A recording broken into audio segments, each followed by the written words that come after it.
But I also need to make sure that I've got some quality options. And it looks like I'm still hosting Ponce. Oh dear. Okay, so we've got the quality options. I do need to write a tweet that the stream is starting. And I should mention, for YouTube, this isn't going to mean anything, but I'm obviously starting hours after what I would normally want to, what I would normally want to do. And I've run into this problem a couple of times on the Friday cast as well. I am really trying to get the consistency back, and I've sort of failed to do that the last couple of times. This may be a shorter broadcast as a result. And I'll try and go into the real reasons why, but I know long introductions don't work all that well. So bear with me a quick second. I'm going to get the tweet out, and then we'll be ready for as much Age of Wonders Planetfall as I can manage for the evening. So...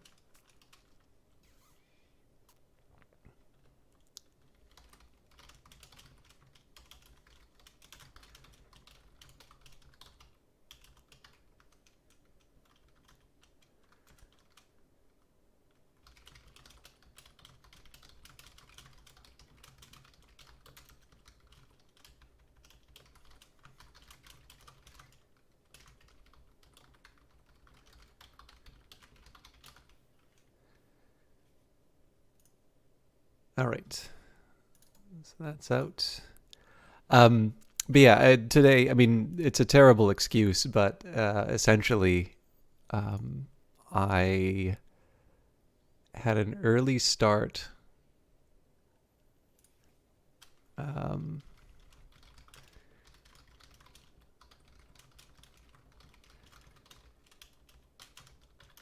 Sorry, I had an early start today, which was really nice. Like just I got up early and could get quite a bit done. But unfortunately, that did leave me very tired by the end of the day. And then I set an alarm, slept through it, and then by the time I sort of realized I'd blown it in terms of timing, I was left with the awkward proposition of not streaming at all or streaming, past the time I would normally be finishing. Well, the game's getting ready to go. I did want to mention a couple of things that I've been noticing on the YouTube channel. So, I'd like to grow it. The problem right now is that it's a dumping ground for Twitch videos, which is the reason why I started it. It's Twitch a very long time ago got rid of sort of lifetime archiving. And so YouTube is really the way that I could preserve past streams. But the fact of the matter is that, a full live broadcast is something that only a very narrow number of people are necessarily going to want to watch.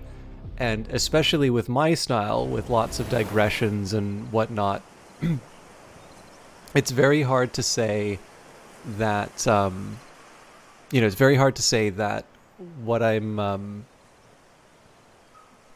what I'm making is worth watching the whole way through. Chances are there's something interesting there, but where other broadcasters sort of put some time into amassing what's kind of a highlight reel for a video, because the idea is that the live broadcast is the live broadcast. That's the primary bit of content that's generated, and the VOD is just a way of preserving that. It's necessarily going to have a smaller audience. But what I have noticed is that there are 3 games that stand out as sort of abnormally well-viewed videos and are fairly consistent on this. And this is Cultist Simulator, far and away the most popular thing that I do. Rebel Galaxy Outlaw, which delights me because I think that's a wonderful game. And to my surprise, Age of Wonders Planetfall. Now this might be because maybe this game doesn't get as much love, and so I have the advantage of covering something that people like, but maybe larger broadcasters aren't, aren't putting the effort into. But this gives me a reason to kind of keep doing some more Age of Wonders Planetfall, potentially even once the campaign's done. And that's certainly going to take me a while to. It's going to take me a while to do, I think. But I am actually rather tempted to. I'm rather tempted to kind of do some of the planet modes, like the single single scenarios. Sorry, I'm just trying. Oh crap! I didn't actually mean to move him. All right, I'll factor everything around to accommodate that. Yeah. So like where the original plan would have normally been to. This guy's a little caught out, but I think it's suicidal if they decide to rush this stack. Plus I have a save there. But yeah, so I don't know, in terms of live broadcasts, I am still somewhat, with the Paradox Monday, I am somewhat limited in terms of the, or not limited, but there's a little bit of an incentive to cover whatever, is somewhat new, assuming that I continue to get keys, which may be up in the air, but I don't want to make too much of a deal of that. But right now the plan is to kind of at least have some direction in terms of what's up next, if there's an opportunity that's been presented. The reason why I'm taking the time to say this, though, is that so statistics are one thing, right? There are measures which will say if something is more than just random chance, that there seems to be some abnormally high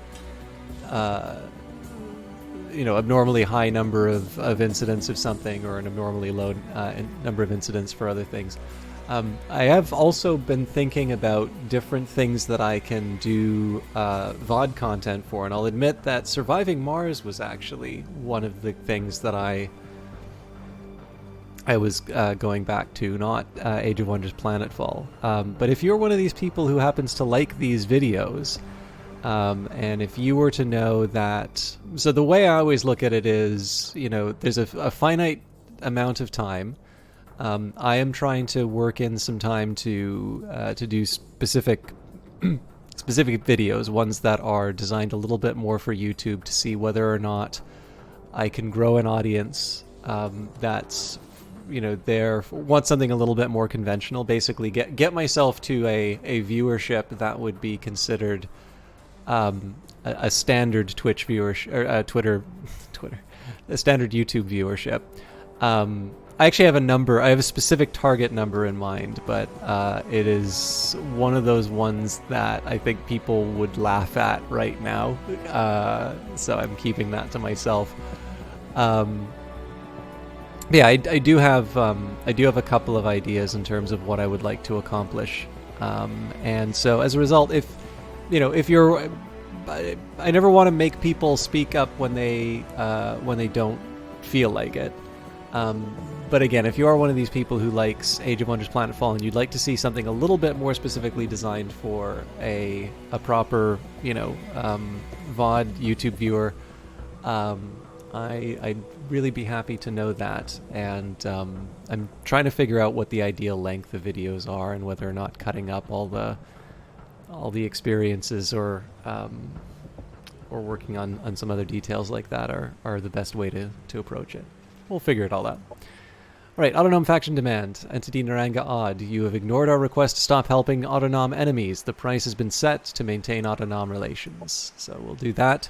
I'm not going to stop doing missions for people. Growth. Despite our attempts to grow on their warm towers, these Autonom insist we cannot grow our vines on them. They need only strengthen their cables. We must grow over their high spots to receive Sonril's kiss. Destroy those that cut and clear away our vines.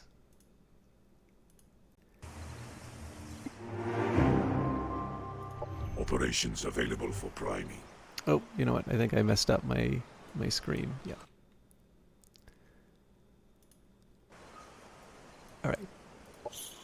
So if I've been a little quiet on my actions, it's just because I actually Production ready. cheated a bit, and in the previous stream I messed around with different approaches to this taking over this base. So at the moment I'm just going to be sort of fulfilling that. So one of the things that's nice, the AI has a very large invasion force, but I believe I win the race in terms of surrounding the base. And so either I can take advantage of their extra units, or better still, I can let them sort of surround the base, attack the units, and then I turn around and attack the weakened base, which is I think that's going to be the approach that I take for myself. Again, part of this is going to be a little bit of an experiment, so I might have to reload a couple of times, but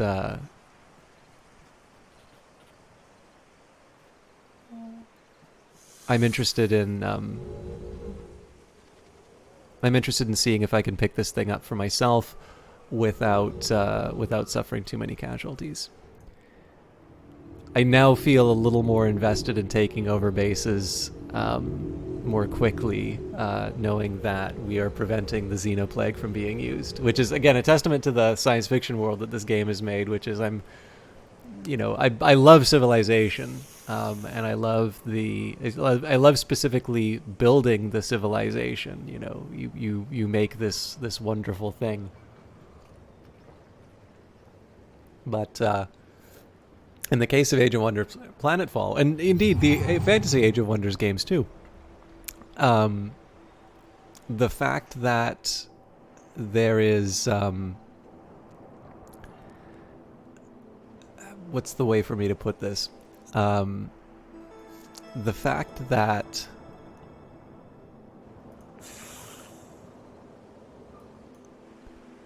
this is interesting that my movement is so restricted.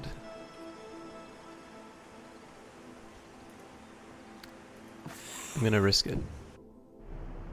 But what was I trying to say?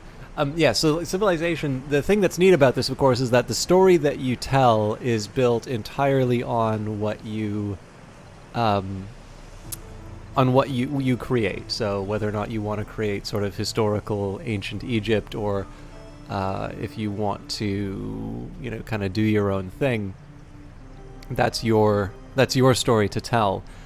In the case of Age of Wonders Planetfall, you have all of these really interesting races, and this is one of the things I find so hard about the invasions content, is that you've got Elop, you've got this thing that's been built and you've become attached to, and you're now spending this time dismantling and destroying it. But the Shakarn are kind of fun to play too. So I think it's just a testament to how good Triumph is at sort of building these worlds that you want to work in. Consider, this is, in my view, not trivial. If you consider something like Warhammer 40k, even people who are not fans sort of know what's going on inside of it.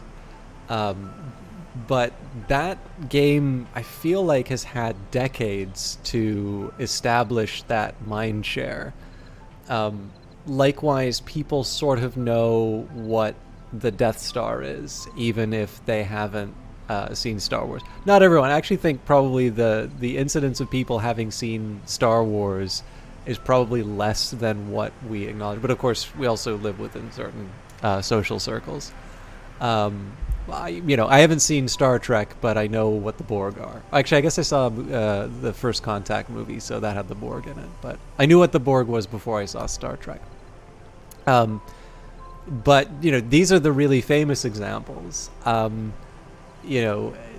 There's lots of science fiction worlds where you don't necessarily the writers have all their work ahead of them in terms of kind of telling you how this whole thing works, and especially inside the context of a game,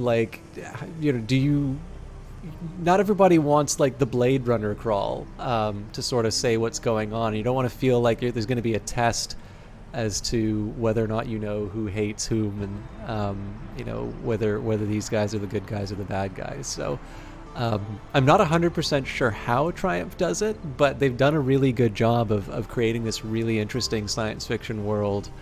And it's not that it's all purely original, but they've avoided some cliches for sure, and they put a lot of personality into it, which I like. Anyways, First Minister Tholian, attention! All senators evacuate the premises immediately. This is an emergency situation.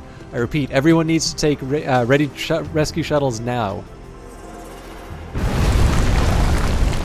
Available energy, taste of white strains, mellow reality waiting for harvest. Communion will commence. Blah! The Elop politicians are scattering to the headquarters of their military commanders like scared cattle fleeing the slaughter. Normally I do not like it when others do my work, but in the end, victory and glory will still be ours.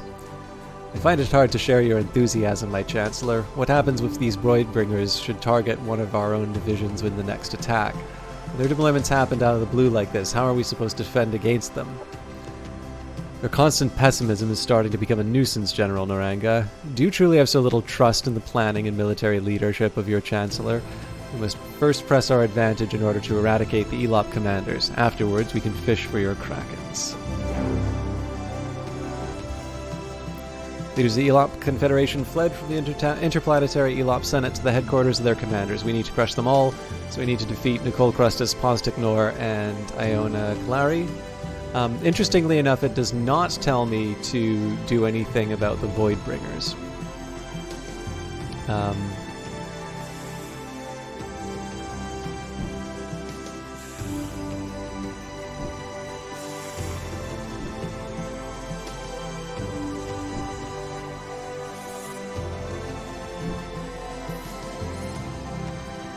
Operations available for priming. Alright, so there's not a lot I can really do about this. I'm just waiting on the military infrastructure, which we'll have in a day. I am curious about one thing.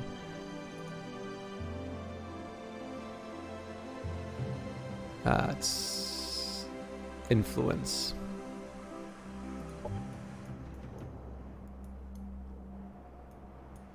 I don't use forward bases as much as I suspect I should. But again, the positioning here is largely about making sure that I have a reasonably well-defended group. So if the idea is this, the one group I'm a little bit worried about is if they attack the beetles, because... Oh. Well, I guess I'm not worried about that anymore. But yeah, it was because then it's only this stack that winds up defending them. On the other hand, the situation in which they attack the beetles is, one, they're moving away from the prize, which is a huge problem for them. But number two, if they do that, there's only so many units that can actually attack the beetles. What you worry about here, if you don't have people positioned properly, is that they can sort of pile on, so they can get 3 units to attack 1 or 2. This is why I've built up this little, triangle here, because any unit that gets attacked are going to have the assistance of these 2. So if there's 6 hexes of activity. My commander's still in a little bit of trouble, so what they could potentially do would be move the Thorians over here, and then move these guys over here. So then you'd have sort of 4 hexes attacking my commander, and they're reinforced by the 2. But as a whole, that's not too terrible of a situation to be in. It's certainly better than being caught out on my own. It's actually maybe interesting to know. I think this is kind of a neat way of handling sort of a defensive advantage, because if you are dealing with sort of the maximum number of, if you think about it, like you're dealing with the maximum number of units that can participate in combat, I believe. the potential is for the defender to have the largest number of units in each of the maximizing cases. So, the defender's always going to have the center hex. And so the surrounding 6 hexes, you obviously have to have one enemy, so you can potentially have up to 5. Actually, I guess, no, there's a way of making it 6 and 6 on both sides. So if you surround one unit on 6 hexes and attack it, then it's 6 on 1. And then if it's one unit attacking into a heavily defended position, it would still be 6 on 1. I should have thought that through. The beacon has landed. A Voidbreaker beacon has landed, destroying an entire sector. There seems to be an impenetrable barrier around it. Now, these guys are no joke, but we did find a couple of good tricks. But what I am going to be doing is just relying a bit on... I'm going to be relying on the fact that the AI has a much larger army than me. I'm going to get them to whittle down the enemy, and then we'll take their base.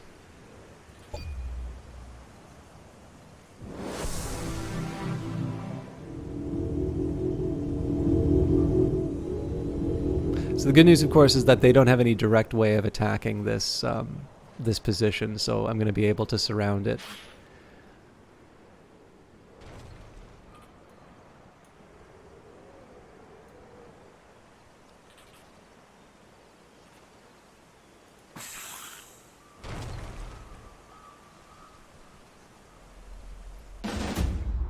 All right, well, we sort of knew that this would be happening. There's a side of me that wants to do the manual combat just so I can get familiar again, but like I said, I didn't know how much time I'll have to do the broadcast. It's also a tough one because I know when I start later, the people who are used to me starting at 7 aren't necessarily going to be there, and so having a little bit of a later audience can sometimes...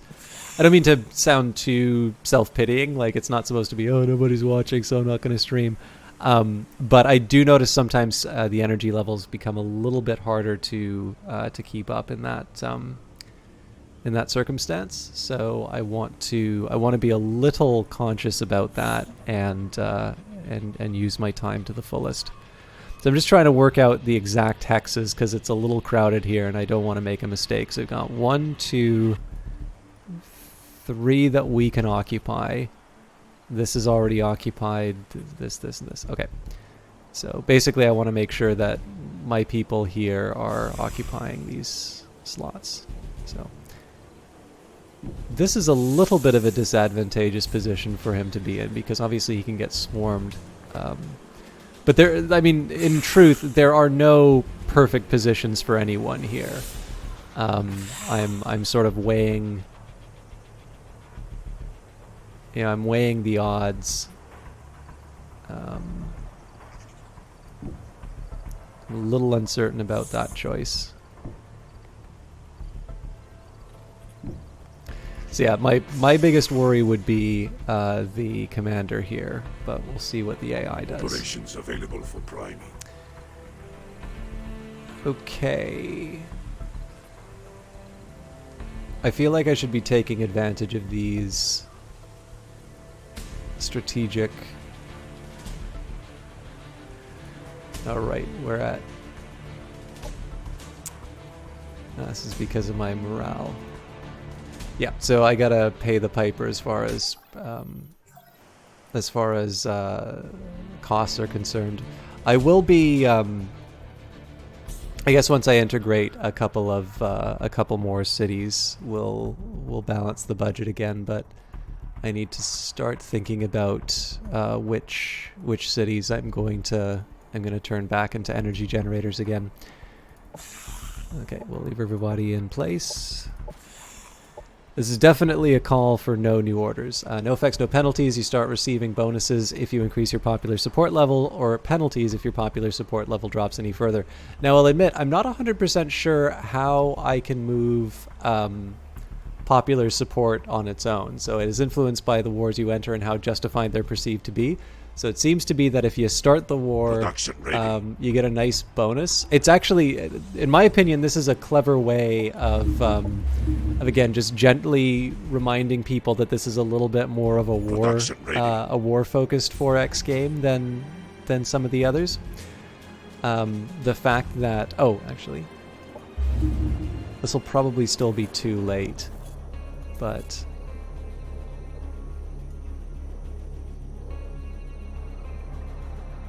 I got 6 turns for that. Okay. I do need to think about when I'm going to build those then.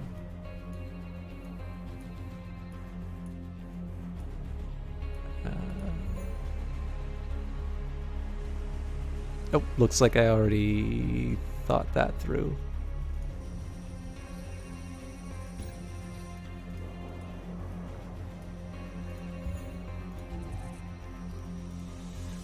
I'm not necessarily going to build all of these things. The extra military infrastructure, in particular, is sort of ripe for cuts. Happiness event in colony. But yeah, it's kind of when you get these bonuses for starting wars. Again, it's just a nice little nudge towards a particular style of play that really lets the game's main features sort of sing and come across well.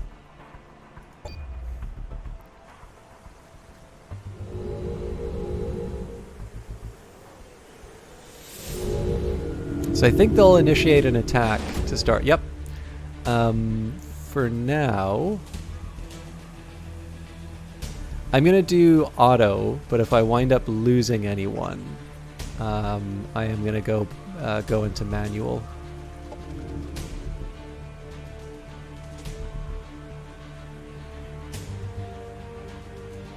It would be interesting anyway to see how the AI handles. Yeah, I lost. Looks like I just lost the 1. That's still more than what I want to lose. If anything, it's also going to be interesting to see how the AI handles units that I control. So there's going to be a lot of watching that I wind up doing here. It's also really interesting. The AI is apparently deciding to attack with units that are under maintenance. Excuse me.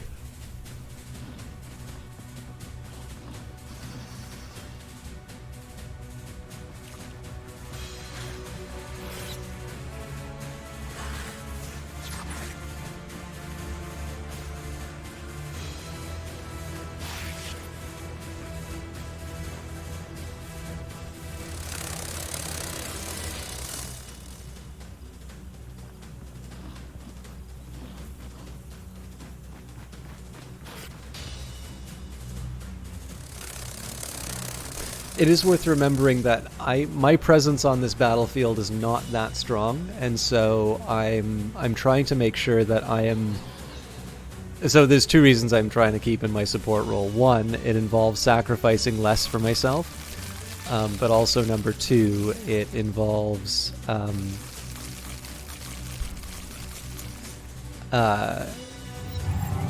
like it makes sure that I don't suffer, or sorry, it makes sure that I'm what am I trying to say? Like I'm not overcommitting to a fight, which isn't necessarily I'm not necessarily best positioned for.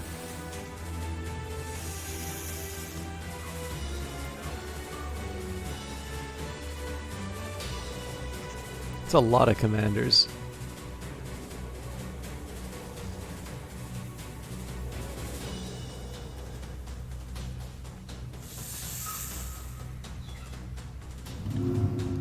Now, one thing I'm going to be interested in is with these charged guys, whether or not interesting.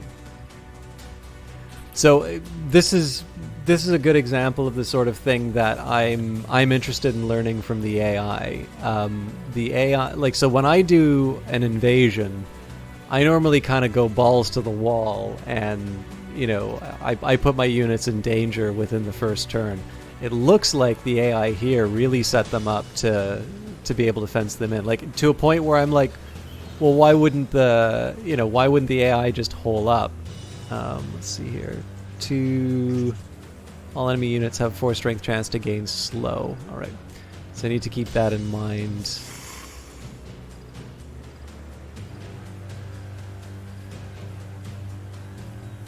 So like normally I'd go up to this sort of a barrier or something like that. You got to think about the best.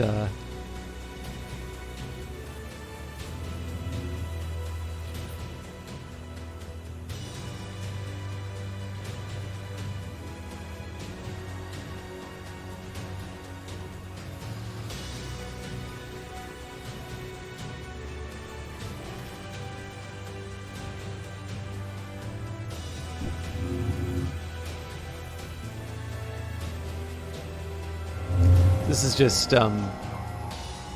setting myself up if they want to do any funny business. I'm actually going to move the avatar not really into any cover. I am, however, going to do the Amplify Demon on...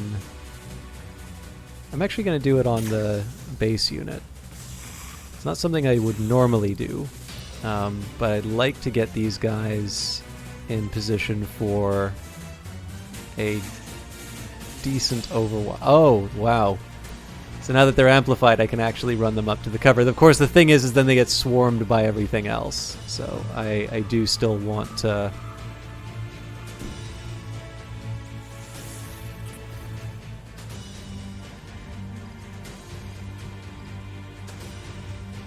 I do still want to be a little careful in terms of my my positioning.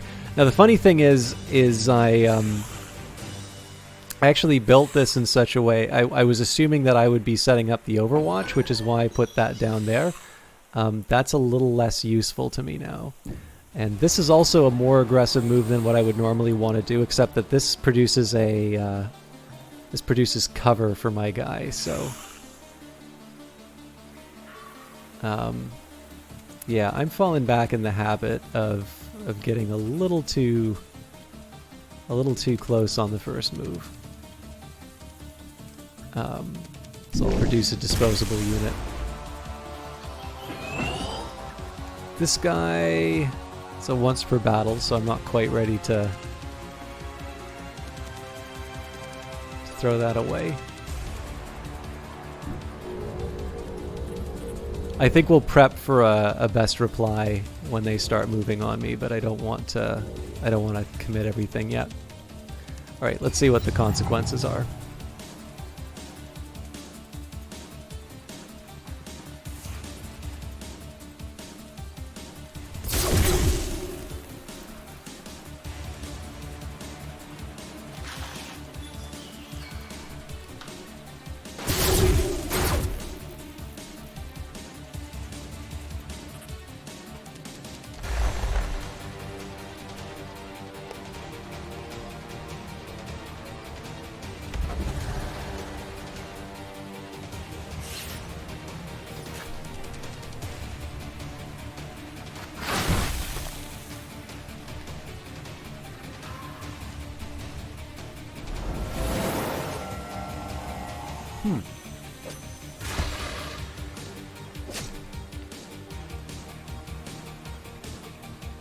Well,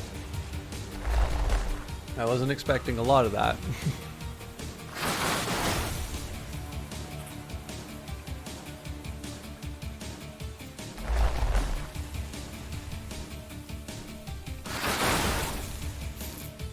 So clearly my sniper is a high priority to get. I have to save.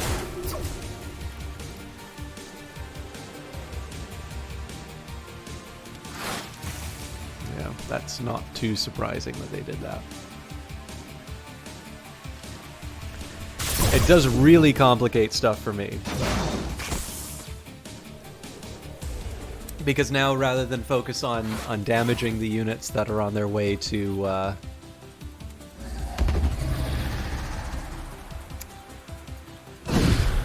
rather than focusing on the damage that I can do on the units that are in my sort of that optimal kill zone,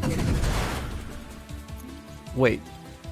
Okay, okay, it was the boost. Now I have to move them out of that threatening area, but of course they have someone with a melee overwatch. So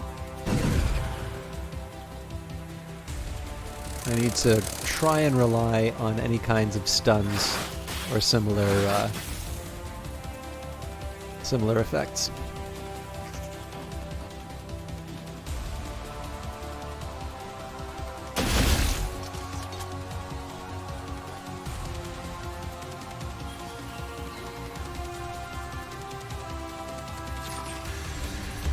That or I just let him stand in the fire and tank it.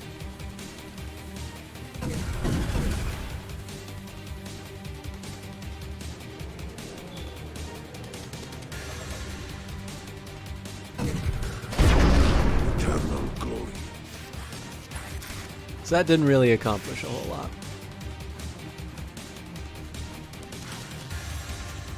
One of the biggest challenges that I'm going to be facing right now is prioritizing targets. So there's a couple of aerial units that I want to put the hurt on if I can.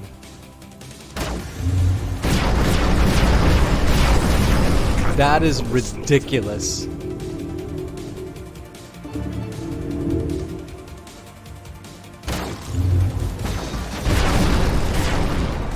For the slaughter.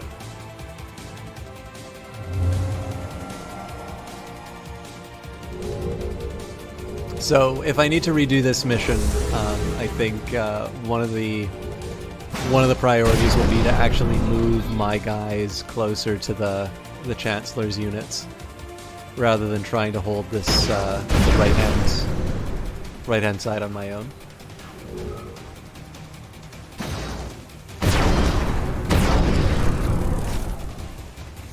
If I have to fight the Chancellor at the end, I'm in serious trouble.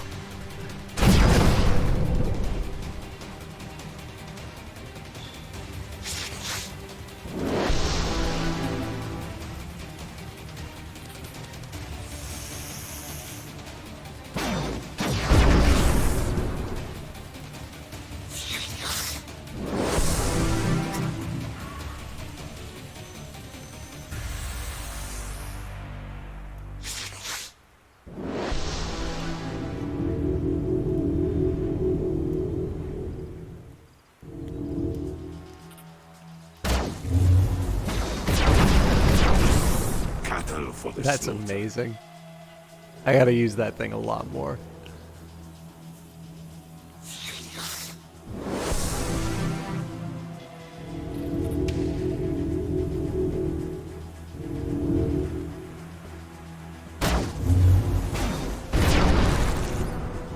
Enemy destroyed.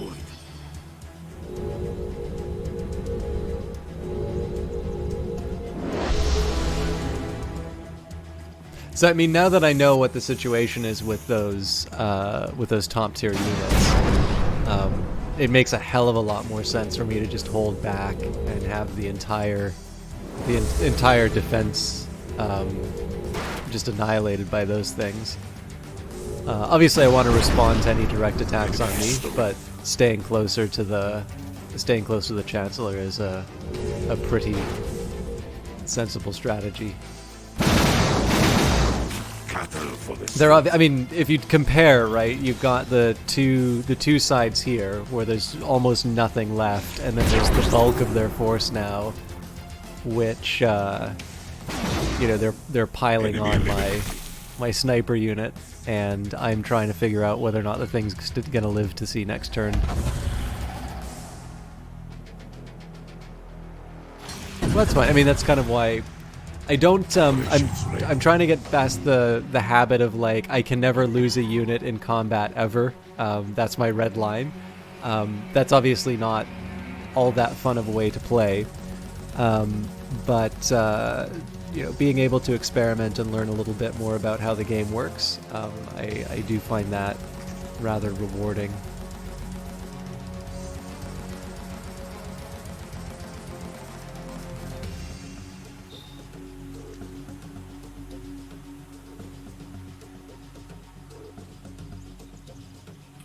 So there's no heal on this guy. At this point, I'm just kind of doing whatever chip damage I can. This doesn't bounce to the stuff that I want it to, so I'm just going to rely on the... Ow, that sucks. Okay, so if I can get the stagger... Okay, I can get the stagger on both. I think it's a 75% chance versus the 90.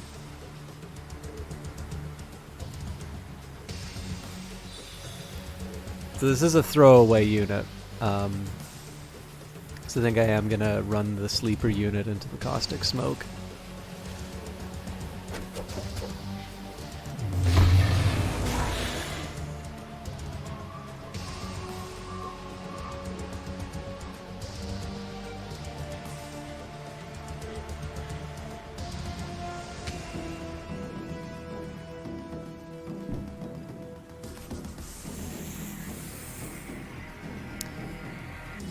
So...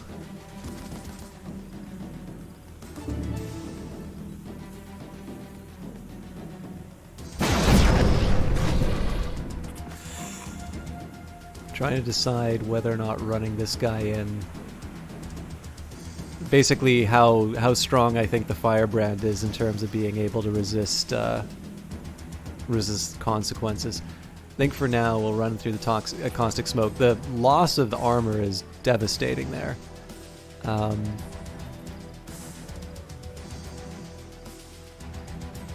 This is ranged, right? Nope, melee.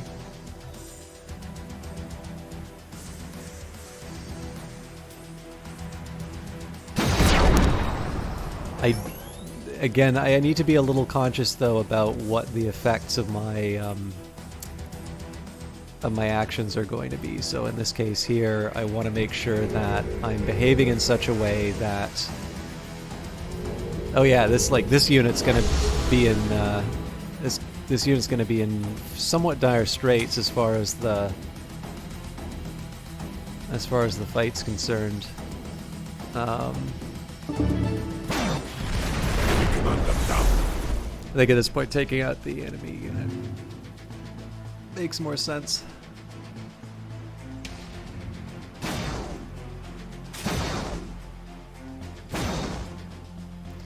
So one thing I don't like is that there's another excuse to do an AoE attack on these guys. But I think as long as they don't die, I can live with them being weaker.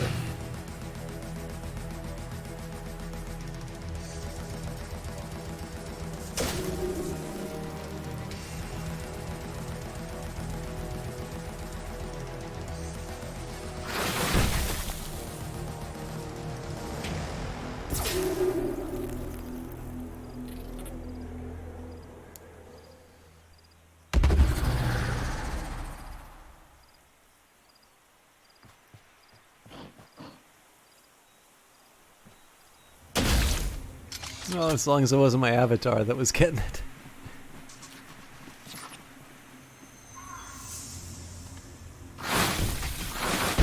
I suppose when it comes time to take the base, one of the advantages will be that I'll have the worker bees to heal up the wounded units.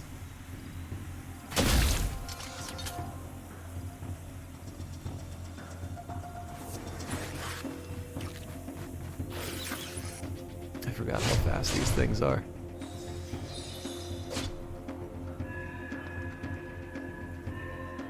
It's funny, the way I wind up using these, it really feels like the... Enemy annihilated. It really feels like things like the Firebrand unit and whatnot are not that strong.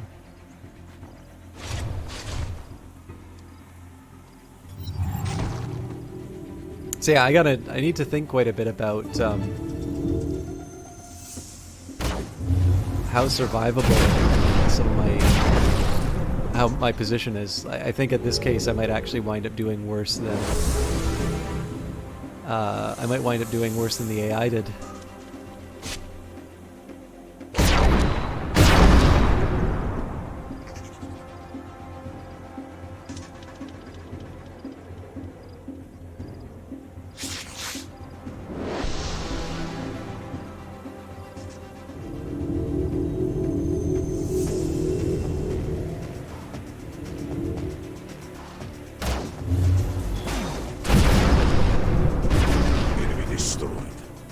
units. Obviously, I would have preferred them to work on the melee, or the infantry.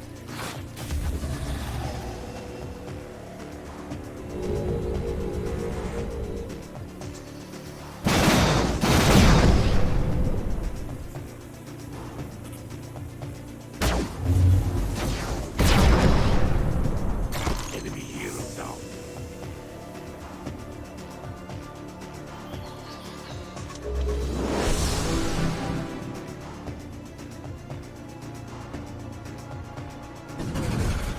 Cattle for the slaughter.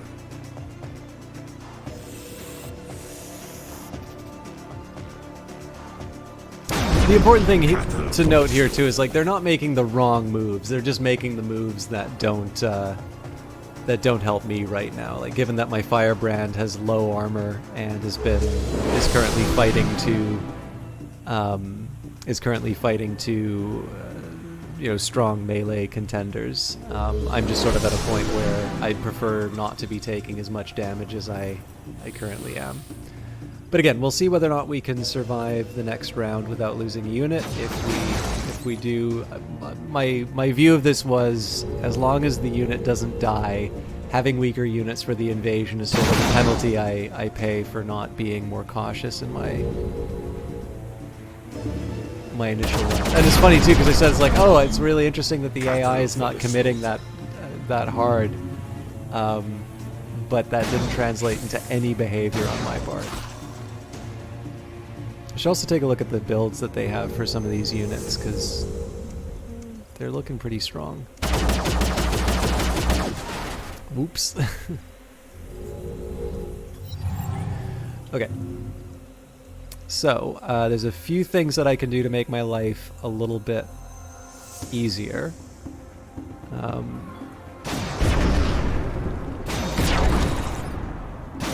You know what? I'm actually not upset about that miss.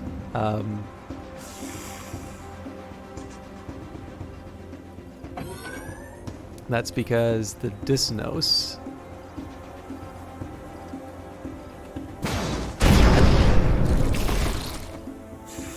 that winds up have a little more wriggle room. Okay, good. There isn't some kind of like a melee overwatch. So, I think this is a pretty obvious choice. Cattle for the slaughter.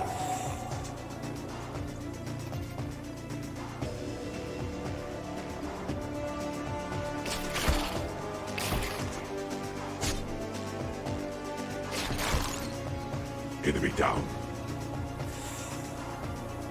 So I'm gonna try with my with this unit first. This thing's definitely gonna die, but if I get a chance, so basically what this gives me now is a chance to move with my commander into a little bit more of an aggressive position and potentially be able to get a pot shot on one of the enemy units.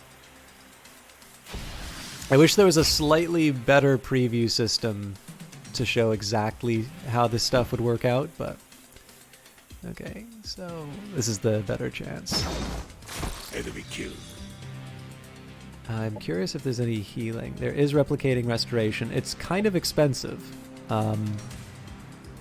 but it does do it for multiple units, so...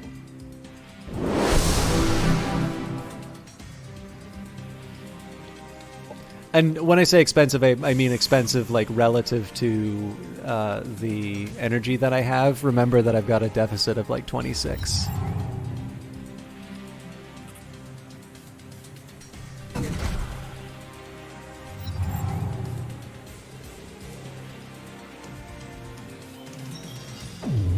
Cattle for the slaughter. Superior once Cool. more. Okay, we kind of pulled that out of the fire in the end. I mean, we got saved by the commander, but we're a little banged up, but not. It wasn't catastrophic.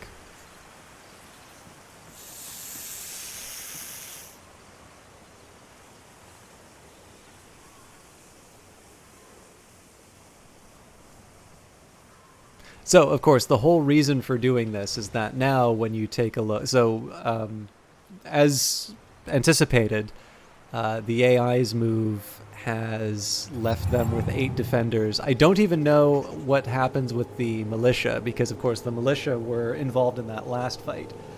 And so we now have, the fully developed army.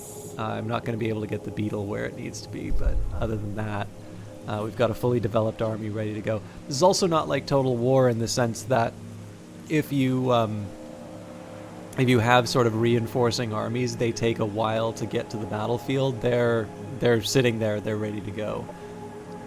We've asked you time and time again, Symbiote, yet you still defy the Mother Node when we ask you to stop aiding our enemies. We demand tribute to maintain symbiosis. We'll still accept it, although, again, I want to be mindful of my cash. Health scare. We've had our shots and take grooming very seriously, but there is an outbreak near us that threatens all our lives.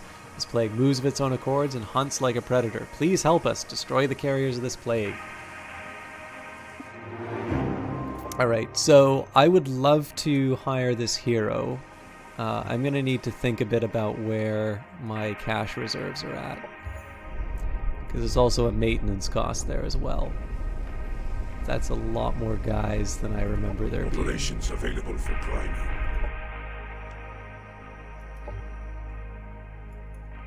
Alright, well, there's an obvious choice for the annexation. We'll reclaim the herbal health supplements. And I believe we have one more. I think it was this one I was going to take. Although where I'll find an army to clear out the territory is another question.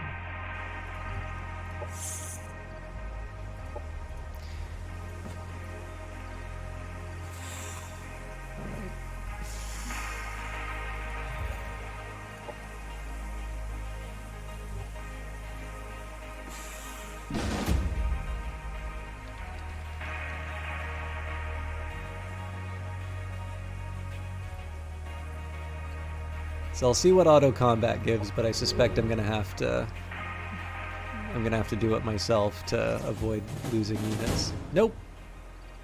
And turns out they did have a colonial militia. My brethren, swarm with me. Remember the teachings of Hatel Uruk and carry my last dream back to Zakir Ko. Physical beings, shore walkers of the dark void sea, linger idly no longer. Listen, cleanse your worldly desires. Listen. Drink our dreams. Listen, join the waves. Listen, satiate our hunger, thrall. Yes, I crave this malice, the irrepressible primal thirst from your depths of oblivion. Drink our energy, intoxicate this realm with your captivating melodies. Together we will sing the self-fulfilling prophecy of all ages' end. There are Voidbringer comic charts dropping down all over the planet, tearing open portals to the dark dimension. Our orbital posts have noticed psionic energy spikes prior to each new incoming shard. The beacon on top of the Elop Senate must be calling the other Voidbringers to Parliament Alpha. Very well. We'll give these floating jellyfish the attention you have been asking for, General. Their lair, or beacon as you call it, is being protected by a powerful ether barrier. The only material that seems to be able to weaken it is infused ore from their own comet. Now we must attack the Voidbringer spawners and collect enough comet fragments to push through the barrier. The Elop commanders are affected by this as we are, so there will be time to deal with them. Still be time to deal with them afterwards. Make it so, General Naranga. Tomorrow I expect there to be sushi for breakfast.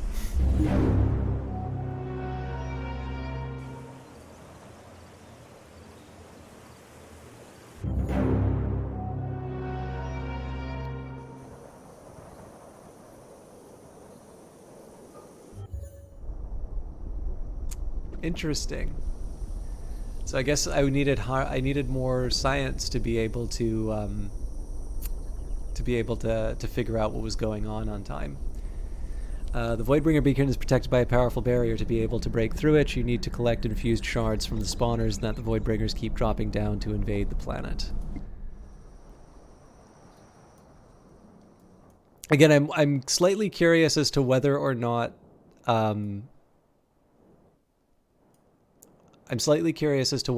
these are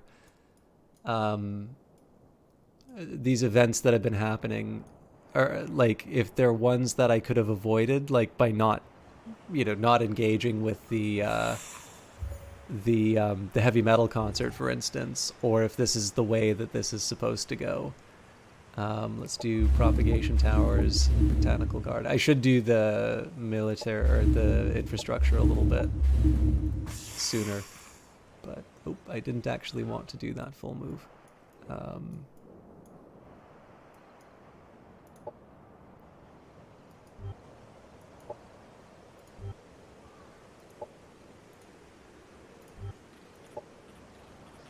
To win this map, you need to push back the Voidbringer invasion. There can be no victory for the Shakarn while the denizens of the Oblivion still keep emerging from the void.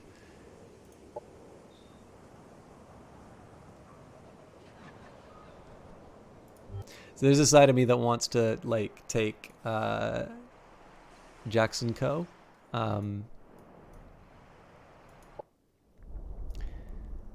This is pretty close to my territory. Oops, sorry.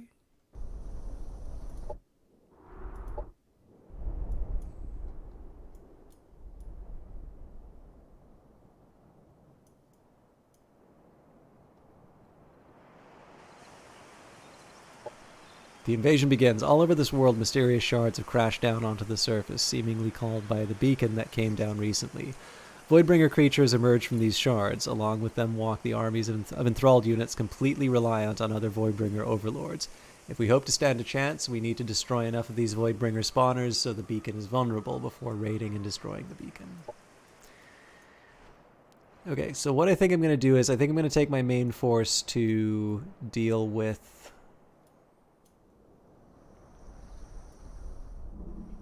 Well, okay, actually, before I do that, I need to...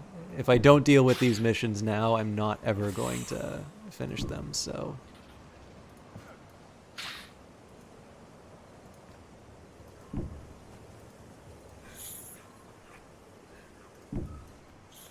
I would have brought this one as well, but...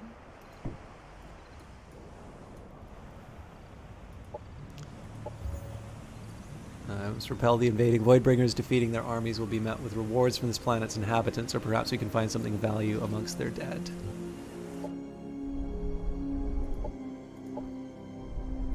Opponent has been defeated. I didn't realize that was their headquarters that I took to, so that makes my life a little bit easier. Although I suspect probably having a strong ally against the Voidbringers would not be unwelcome. I suppose the one nice thing about this is it has sort of stopped the invasion on the part of my my ally.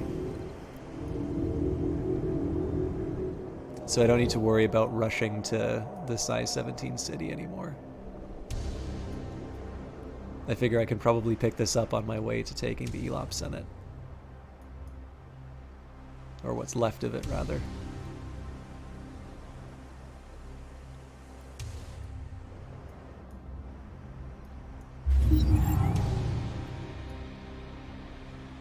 I'm also a little surprised as to why my energy is so high now. So we'll definitely accept, given the fact that I'm going to be, if I have 42, I'm definitely going to have more space for more Operations units. available for priming. All right, what do I want to do with you? I don't mind this guy being early, but this is a little ridiculous in terms of getting to the spot ahead of time. Maybe as an intermediate step. And being able to clear out a few of these little spots wouldn't be unwelcome.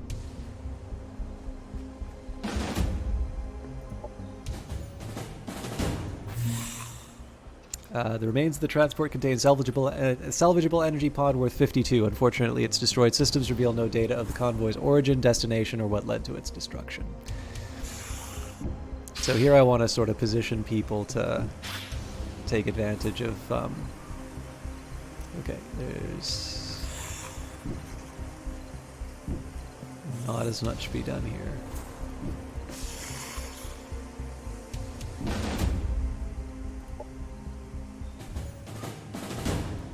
Objective completed. These Autonom will think twice before they send out their agents to cut back our growth. And thanks to you, all thanks to you, Naranga Odd, you have our regards.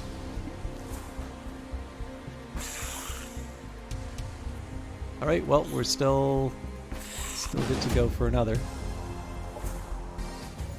Nope, but we lost a bee, so... Again, this may not seem like the most honorable way of going about it, but I'm trying to focus a little bit more on the really heavy combat. So I have a little dinner I'm trying to finish during some of the more automated parts.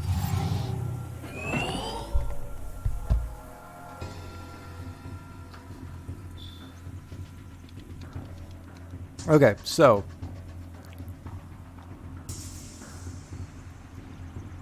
the Omni Beam is terrifying.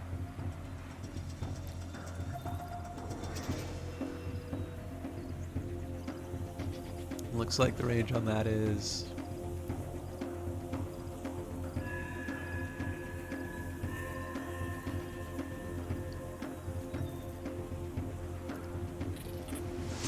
So I'll move up here first, just so I can... Yeah, that was enough.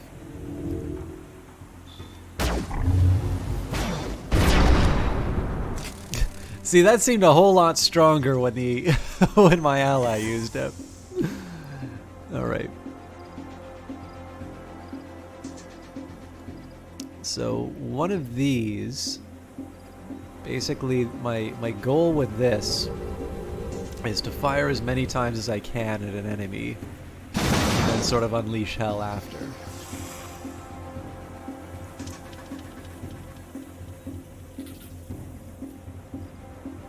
Wait, I thought I had allies on this. Oh, I do. Okay. So I do want to avoid stacking up. Although in this case, actually moving this unit up ahead makes sense. So no point standing on ceremony. Let's get the regenerative pollination in right away.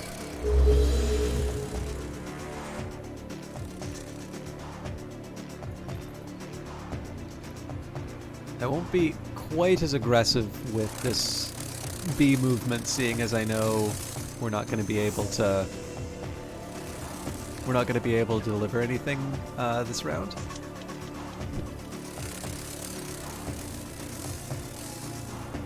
That was probably a little more passive with this one than I wanted to be, but now given the likelihood that they're probably going to sit well, let's see what happens here. Won't really help me if they close the gap with my commander, but it gives them something to think about. I don't think I need to call an insider here. That's gonna... So the reason I don't want to do a call insider right now is because it will prevent Naranga Odd from being able to close the distance. And it is rather important to me to be able to get all these get these units in position. In fact, even to a point where I don't even care that much about them being in cover. I do care about them being bunched up. That's going to be something I want to avoid. But having people on this side not necessarily in cover, in my opinion, is worth it, because in the end, look at the situation that they're in. So they've got two melee-focused units which have to be moving along this side. So having units kind of running in and taking the flank is a pretty big deal for me. This unit can heal, so they're almost certainly going to wind up healing the Bombardon when the time comes. Then they also have an aerial unit. There's not a lot that I can do about the aerial unit, but basically, as long as I don't give that Bombardon as an excuse to sort of rain misery on my units down here, and I may have already done that in a couple of spots. I'm rather bad at... Yeah, so like this is a perfect spot to double up here. I've also just created another one, but I'll learn for next time. But yeah, other than that, basically I'm trying to get myself into a decent spot for the next round.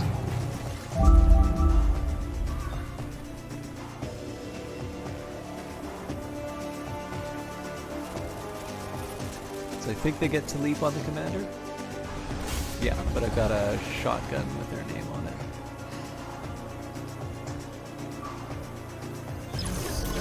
Oh, okay.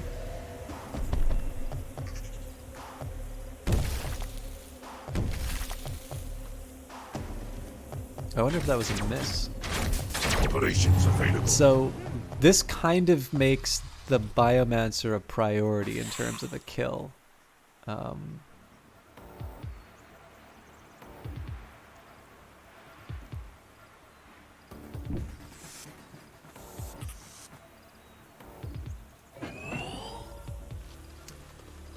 So I mean, first things first, I still want to do something to this boss battle. This was actually not the smartest thing I could have done.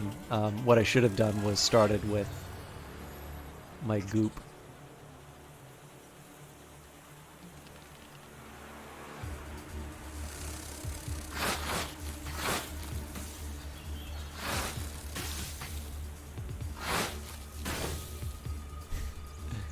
Oh well. So it's a little dangerous because, of course, there's the aerial unit over here. But what I'm trying to do is to weaken the armor, and the hope is that one of the other units is able to follow up.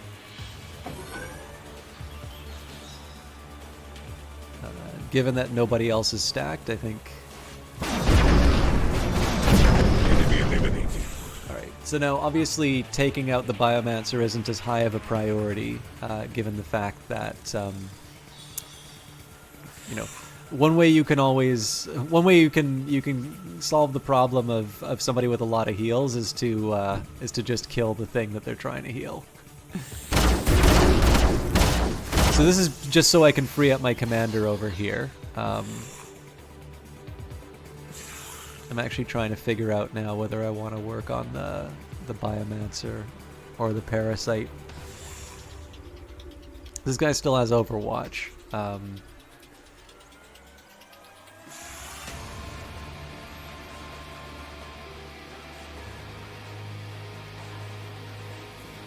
You know, a sneaky thing for me to do would be the Hollow Shift repeat to steal the Biomancer's, or not Hollow Shift repeat, but the Hollow Shift.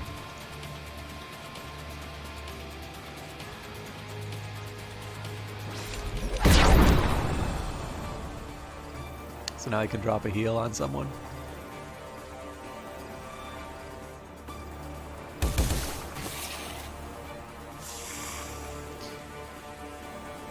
Okay. I'm just trying to get an idea of what my options are.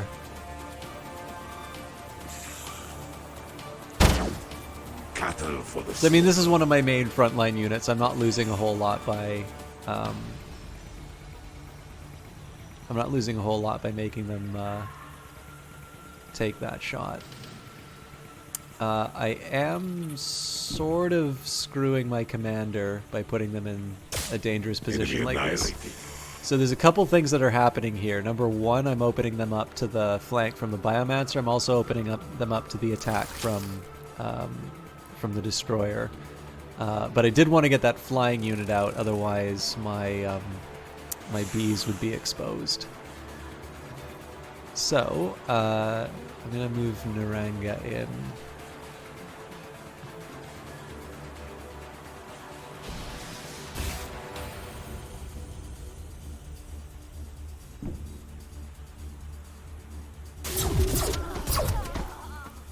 So part of the idea here is to give them a nice tasty target to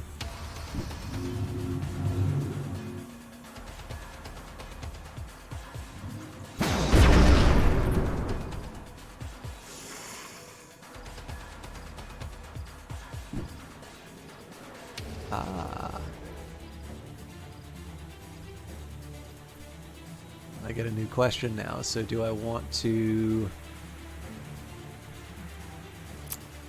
Drat.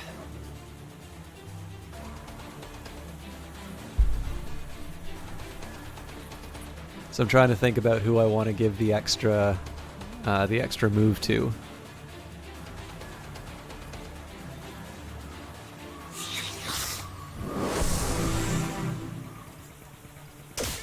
Enemy destroyed.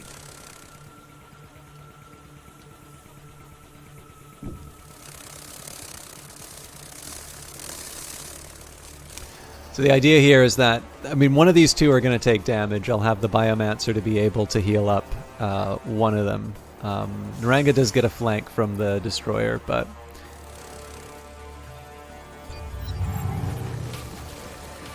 I was not expecting that. Unit destroyed.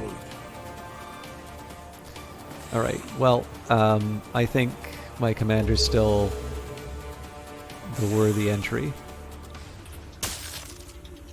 So here I'm trying to take advantage of as many flanks as I can get, so I'm just going to be bouncing them around. Actually, in this case, I'm going to go for the stagger. So this means that I can move my... move my units for a little bit of space. And the rest of it's a moot point. Our forces are victorious.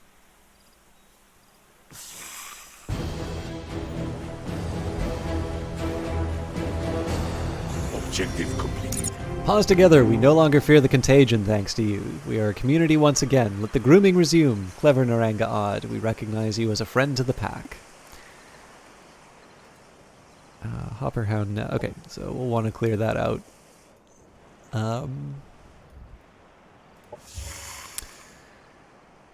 Alright, so it looks like the Zardas instructors doesn't go too far down the path. Or like there isn't a whole lot extra. I'm sure probably the Imperial Archives might tell me exactly how far that goes, but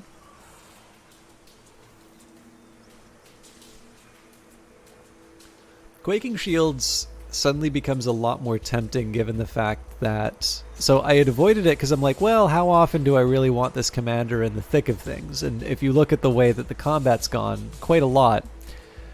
It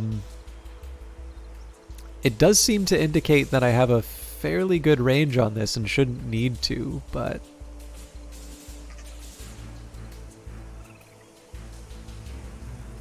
I'm just trying to think, like, range. I can't get the extra range specialist, so it's like extra accuracy and critical hit chance. I mean, crits are no joke, but you know what? I think I am going to go for the Quaking Shields.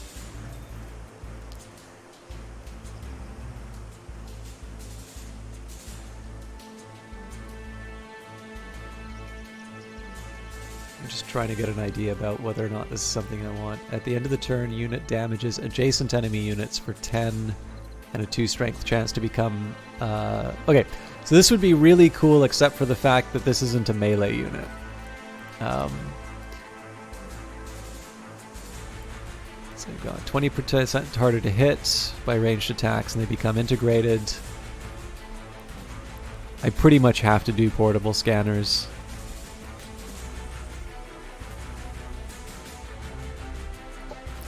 Okay, definitely. So the question now is Guardian or Targeting Demon, and honestly I do tend to go a little more offensive, so Targeting Demon it is. I can't believe that my Synthesis Commander did not have Synthesis mods until now, but that's totally on me. Alright. I mean, if I'm feeling bold... Oh, I didn't even have to fight. All right, well we've got a new, we've got more stuff for the unit of misfit toys, I suppose. I do kind of wish that I was filling the army with more Shakarn units, though. We could try and clear this out, I suppose. It won't take a whole lot of effort. I mean, that'll have to happen next round, obviously, but... Okay, it is going to be a while before I wind up building some new units, so let's try and find some kind of middle ground where these... So basically the idea I'm trying to move this unit up so that they can merge with the free units that are sort of running around on their own right now. Social research, obviously, we missed out on the research opportunity. Oh. The seeds of war start with the exchange of ideas. Ideas are transferred via networked personal devices. Cyber warfare penetrates those networks, and the ideas belong to us. Rax Singh, hacktivist of Paranoia Paradox.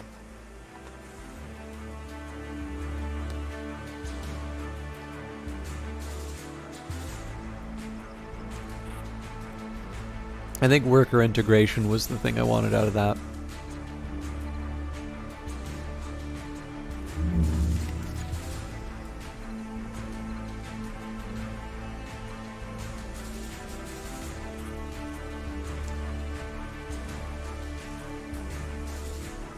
So, before I go too far down the path, I want to take a look at my exploitations. So I do have an exploitation here. This, I believe, is...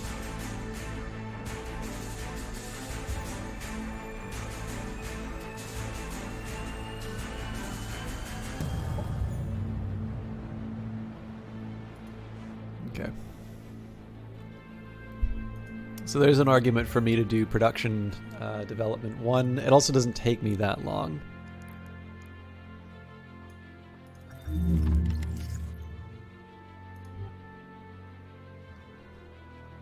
Let's queue up the...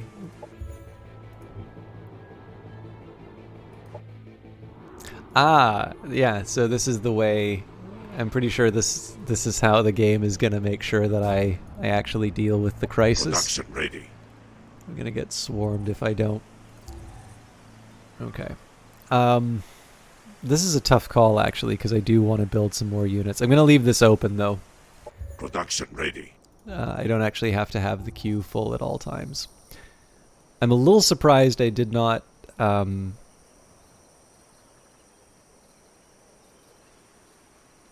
a little surprised that I didn't do these upgrades. This is a tricky one for me here in the sense so you've got a reduction in terms of buy now costs and then +2 per colonist on the title. So practically that's an extra 6 versus so the lower cost is nice. The idea of seeing the upkeep cost go down by 20% is huge for me. The question is, of course, how many units am I actually going to be making out of this territory, given that I think if I'm by my HQ, there's one of these that wound up... Oh, okay, well that answers that. This is the one I actually want to be building all the units out of because it gives me the bio and cyborg bonuses. If anything, it raises the question, you know, why did I do energy efficient on the other base? Okay, so plan is as it was before. If I can, you know, it'd be wonderful to claim these territories, but for the time being, we've got a crisis. I will. I do have some somewhat slow-moving armies, so it's going to take me a while to get over there. I don't believe... So I'm pretty sure we're not at war with the other factions. No, they just dislike me. Although Dali Ardeli we're now at war with.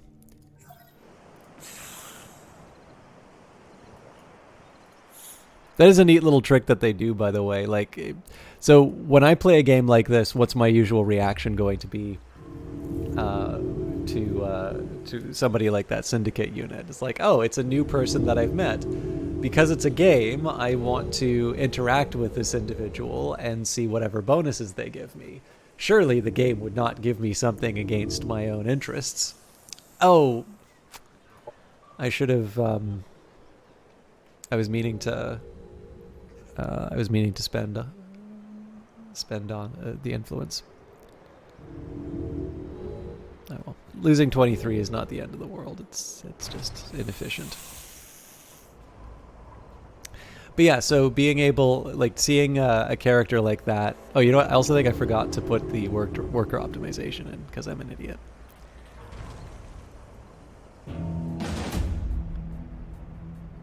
Ah! Looks like they just declared war.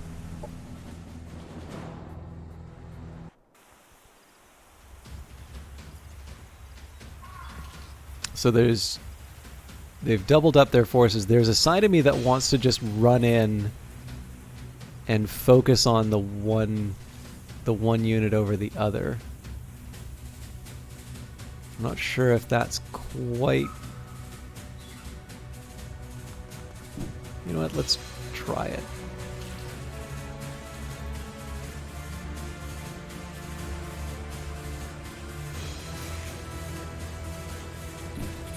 So game says it was an impossible battle. I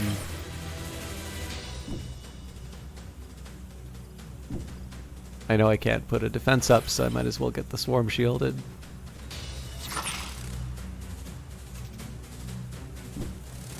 So I am, of course, opening myself up for some area of effects, but...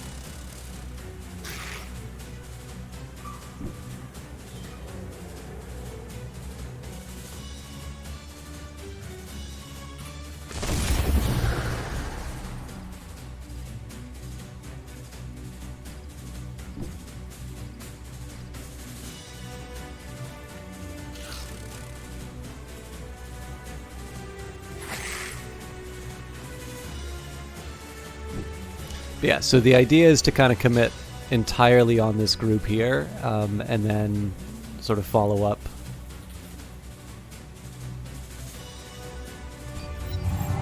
Follow up with however many of their ads.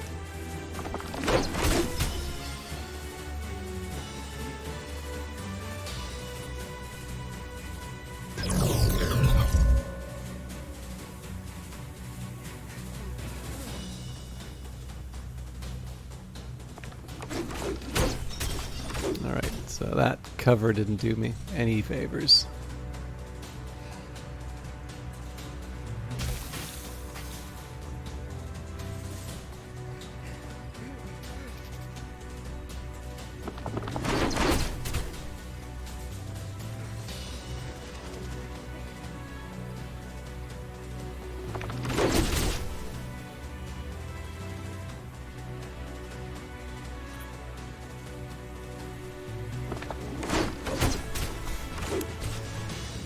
Well, the good news is I didn't take any damage. The bad news is I'm going to be useless next turn. Operations available. So I don't think this approach is going to work at all.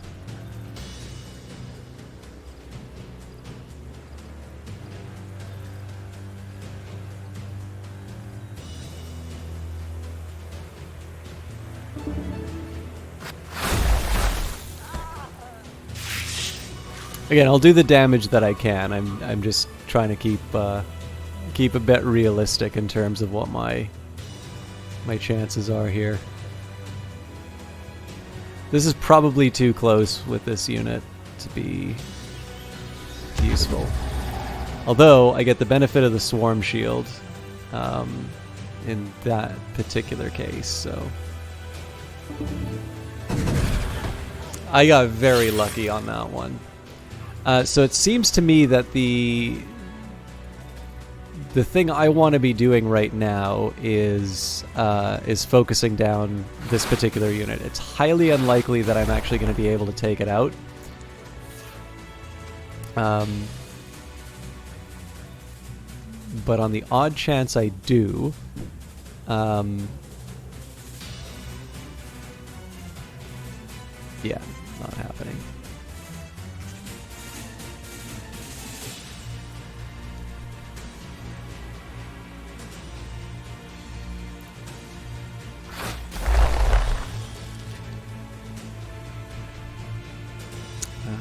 And I do need to, yeah. Obscuring cloud is next best. Oh, it's possible. No, with the miss, it would have. I was going to say it's possible that if I had redirected the attention, I might have been able to take this out, but I don't think that's true.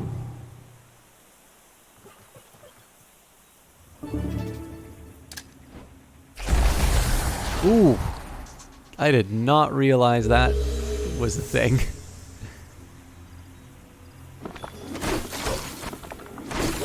That is a terrifying amount of damage that they just did. Weakly. Of course, because they threw that grenade, they also get to go in at melee range, so...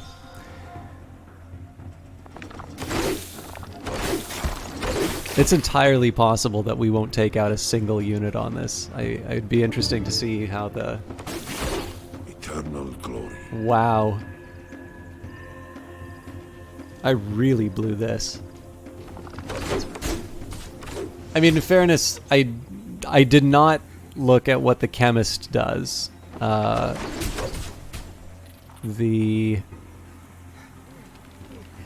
even was that? Had I known that there was it does half your strength and damage attack, I probably would not have been quite so oh wow, I got nothing.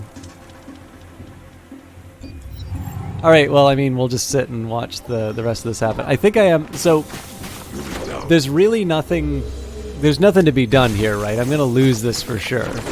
I am gonna try this one more time so I can at least, like, kill a unit. This is a pretty sorry display.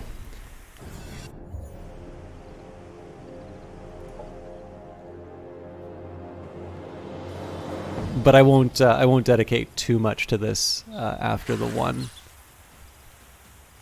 So I can't. The one thing I can't be scared of is the blinding arrows. Like, that's just gonna happen. The question is how I deal with it after the fact.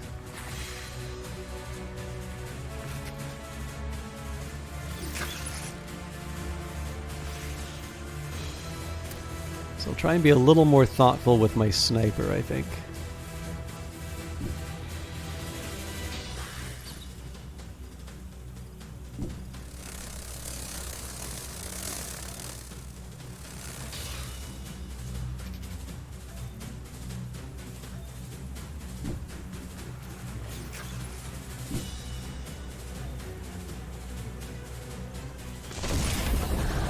So yeah, I'm trying to avoid staggers with the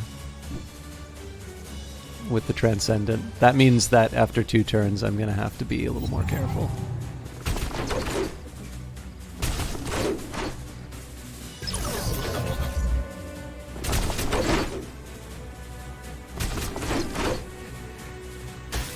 The one thing that really hurts with this many flash arrows is that they're able to sort of pin down my units. So those staggers have just rendered these guys completely immobile.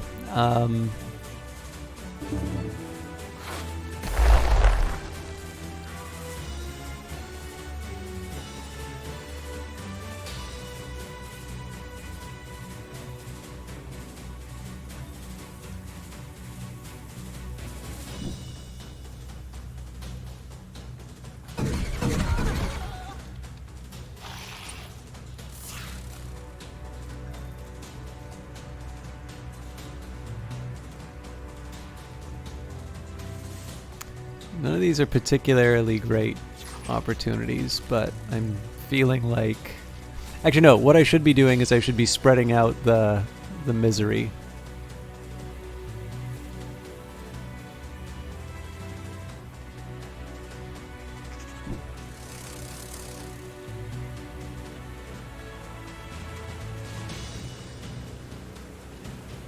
Basically, I want to give the Biomancers something to think about. Okay, so again, I want to be a little mindful of any potential staggers that might be coming in. They can still drop a grenade in the middle of that. Damn it. Again, I sort of wish there was an undo button.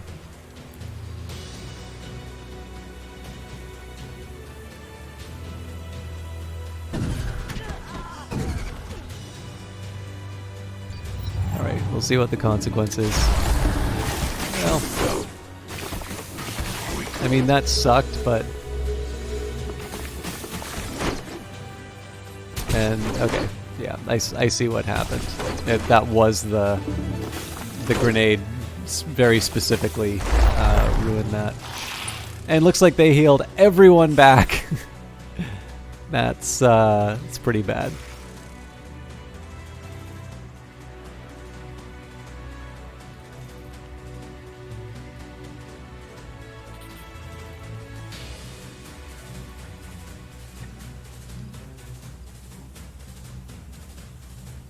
Alright, I think I'm gonna go for the Ravage.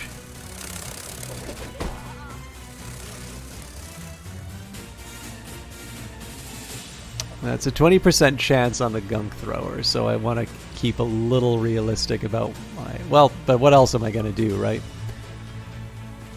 Question is, can I get a shot on... No, I can't. Okay, so my next move is actually to try and get them to turn... Oh, that didn't work.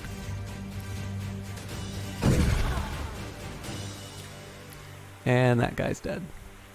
Alright, I think we're gonna wind up in a... Yeah. I think we're still in a position where we don't actually kill anything.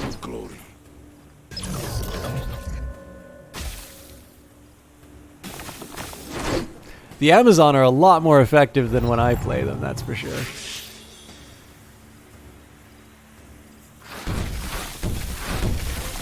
Oh, we couldn't even get the one.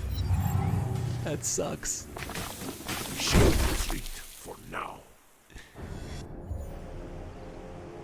Alright, well, lesson learned. That really sucks, though, that we just got war declared on us that way. Because, of course, this now redirects my...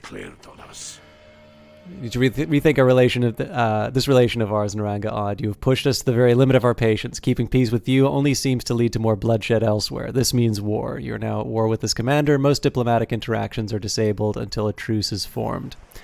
Acid rains. Pollutions of many different sources has saturated the air and mists. The result is raining down on us literally. The acidity of the rain is stunting growth in flora and causing everything from irritation to burns in those it touches. Colonies produce 50% less food. Every 2 turns during tactical combat, acid rain will melt 1 armor off of all units, and that's for 5 turns. Okay, so this is a problem across a few dimensions. So one, I've got 10 units which are breathing down on Cortil. Now, there is a side of me that kind of wants to make a run on Jonwin, knowing that that's open. But the problem is then I really don't have a robust kind of reply to anything that they're going to be throwing at me, and they will be coming right quick. Yikes! Yeah, that's got to be a top priority.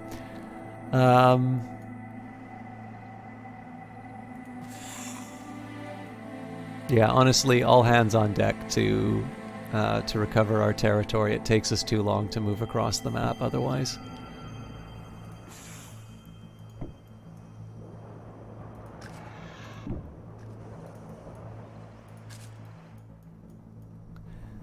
What I think I will do, though...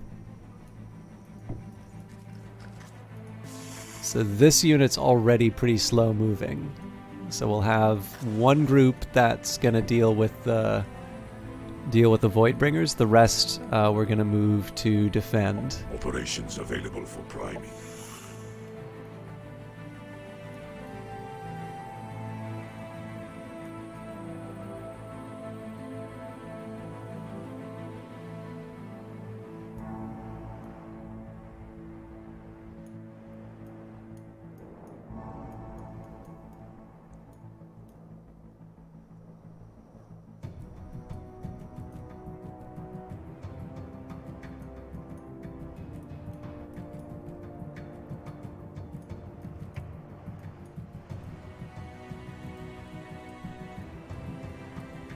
I don't know where all my units went.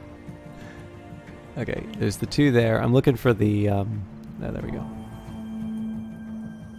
See, the problem with this is that I'm not moving in anticipation of where they'll be going, but honestly, it's a long enough walk that...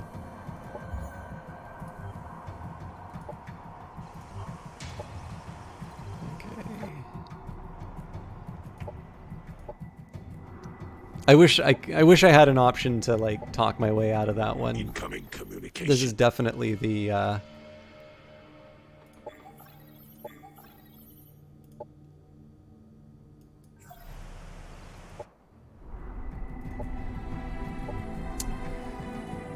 okay, so I think I forgot to prime worker integration. I also didn't do much with my influence, so let's clear at least a little of that out right now.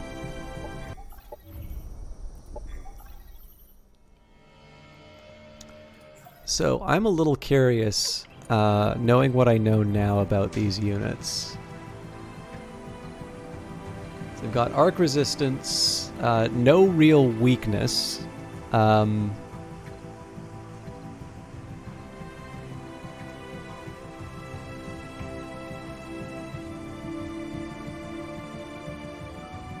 They are primarily armor, although the fact that we have the acid rain is going to help me out there. Now the flash arrow, I want to get a specific idea about what type of unit it can blind. Basically everything, unless it's ethereal. Okay, so the easy answer on this is basically there's nothing I can do about the flash arrow. I can not group up my units. That's a little hard when you're doing the Kirko, which gets Swarm Shield, but other than that,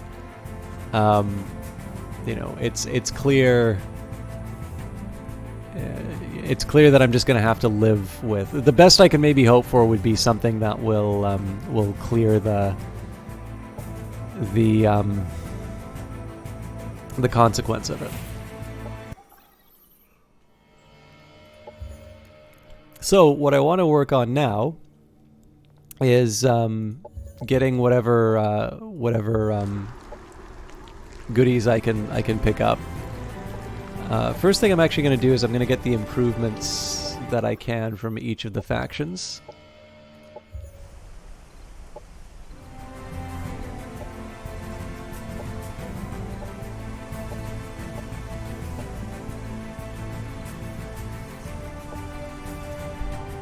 I seem to remember the bouncer was actually a pretty effective little unit.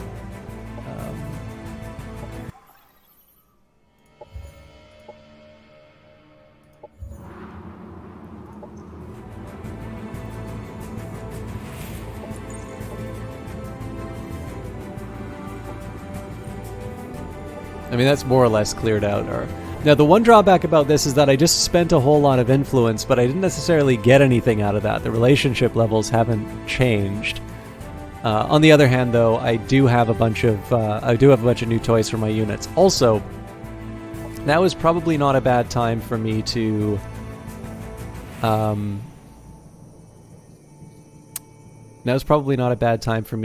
review my army and make sure that they've got all the mods that I think are still relevant. So let's start with these guys. Deafening amplifiers and analysis. My next best would be portable scanners, so it gives additional shields.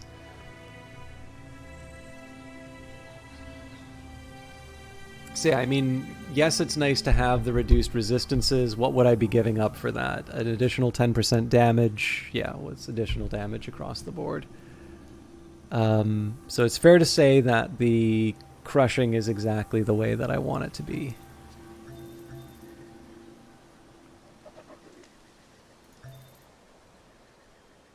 Now I can see, yeah, so we should definitely be upgrading what I've got for my recon.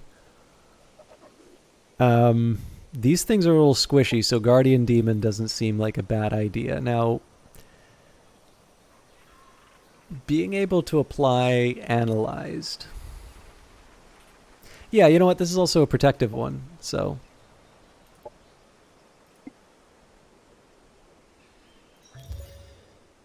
finally the tactician. Now, I'd love more of these, but... so as always, there's a temptation to put one of the... something that makes it integrated, just so I can have that. Extra damage is nice too, but it's probably going to be one that I want to keep.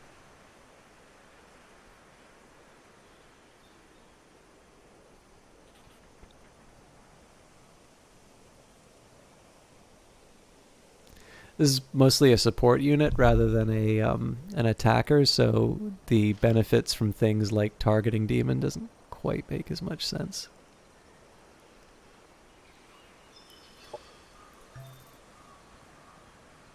I think I'm going to do the same, just if we can apply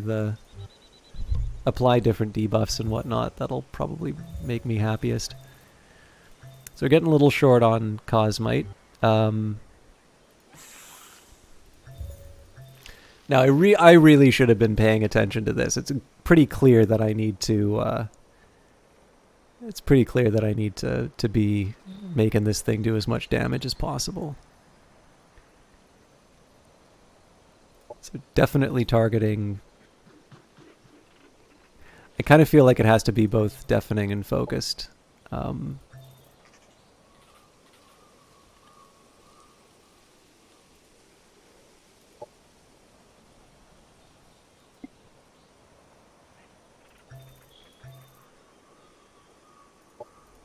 And again, this one is very much about doing damage, so... Alright, finally, poison glands for sure. Oh, right, I actually just emptied out my Cosmite, so my added units I'll leave alone.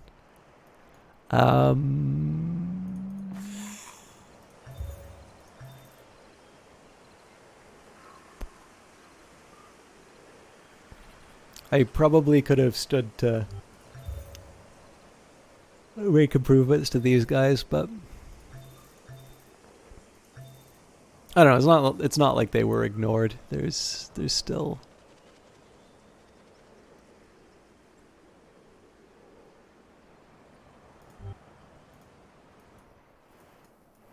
Alright, I'm also gonna save, just because I've been making some questionable decisions.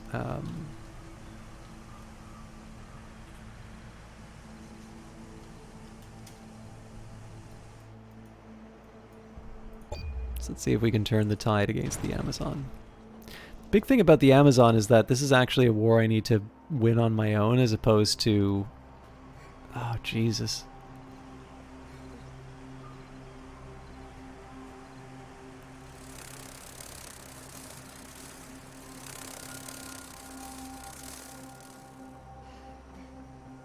Yeah, this is bad.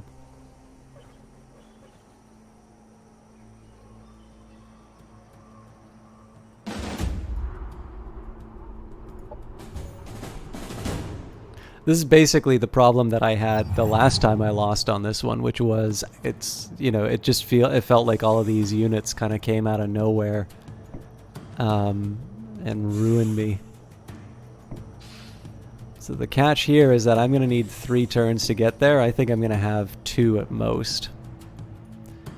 Like this, to the point where I'm wondering if I need to redirect my attention away from the primary goal. The problem is, look at, like, they just generated a bunch of Voidbringer units. That's a really nasty thing of the AI to do, to bring a war at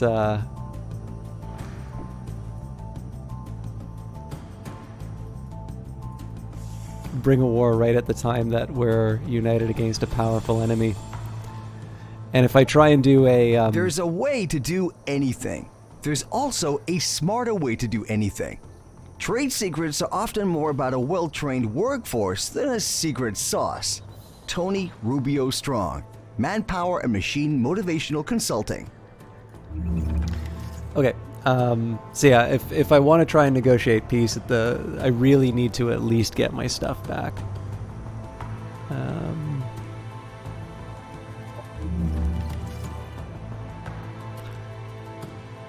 I do, however, have some options available. Operations available for priming.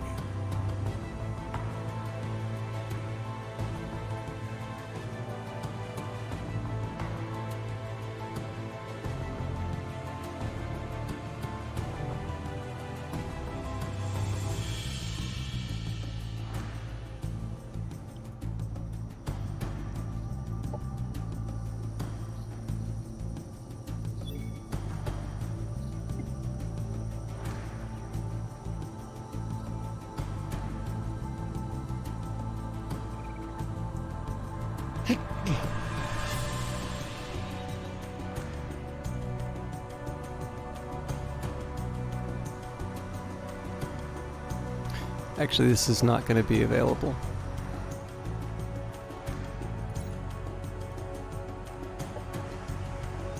I think I wanted to try and do some strategic operations, but I was a little too slow.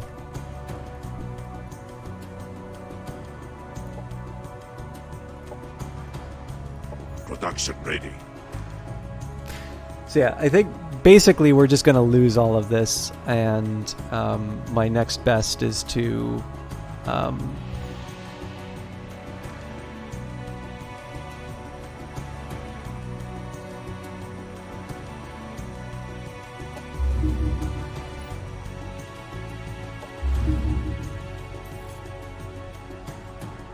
it's 3, huh? I'm just thinking of how I can try and augment my defenses for when these guys come in.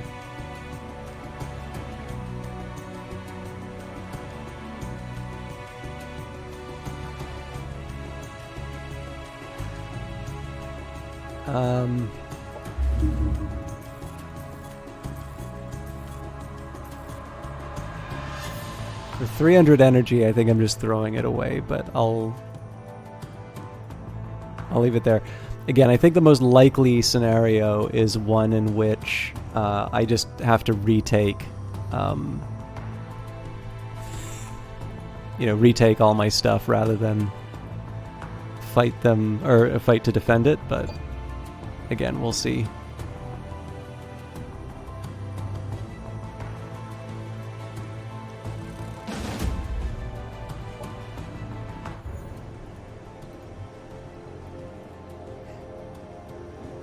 Yeah, they're definitely heading for the base, so anything I don't get in position this turn. Holy crap, they already, yeah.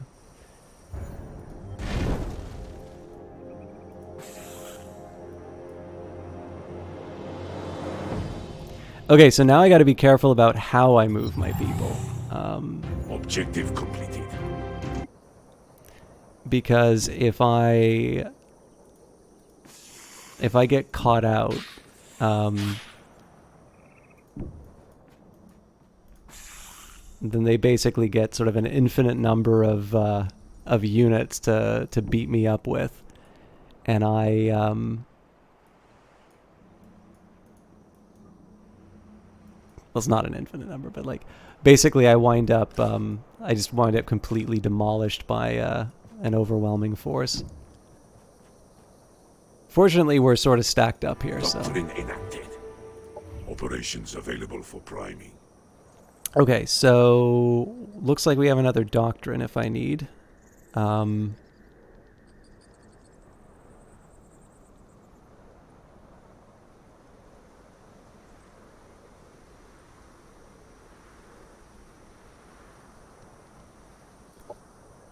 I think the Warmonger actually makes a lot of sense to equip right now.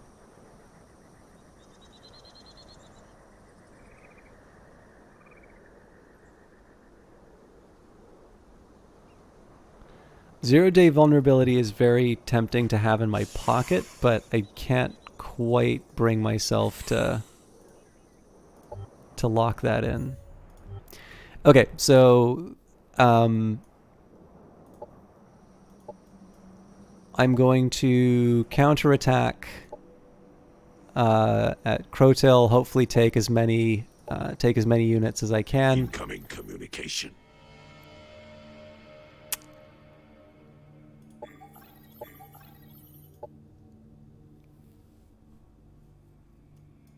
Interesting. Yeah. So if I just Populate spent that safe if I had just spent that influence, I probably could have kept the Amazon at bay. That's good for me to remember for next time.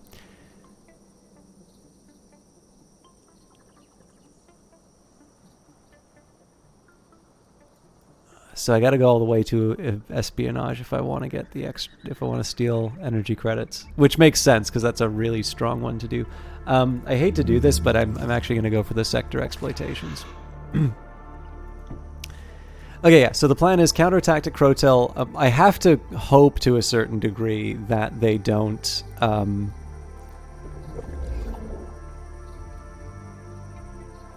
That they don't go after my capital, because I'm really not equipped to be able to defend that yet.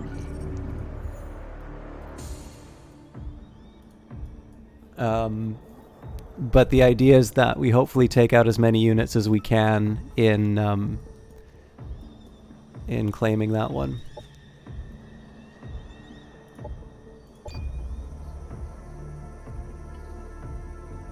And failing that, because it's been a little bit more of a quiet stream, I might just declare Chapter 11 and reload at the previous previous save.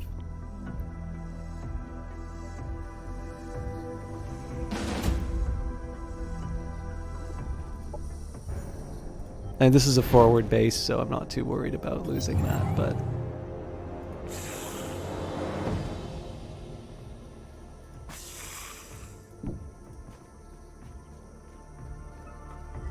Okay, so it looks like they stayed in position. Now, this isn't, like, great. This isn't exactly the army I would want to go to war with. But I think they can hold their own.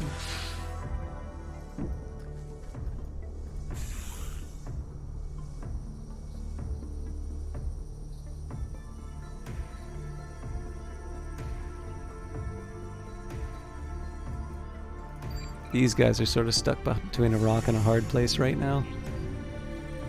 If they go too close to luxury domains, they get hit by the Voidbringers, and if they go too close to Cortil, then they get stomped by the bad guys.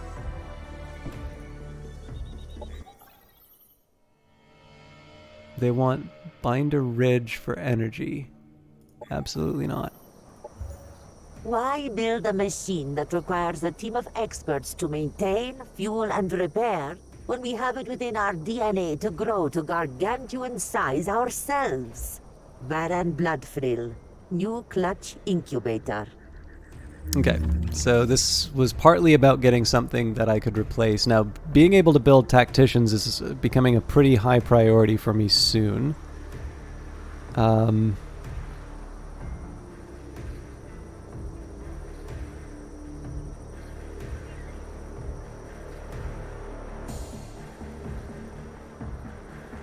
I am I'm actually quite short on tactical operations, so I'm trying to think about some of the ways that I can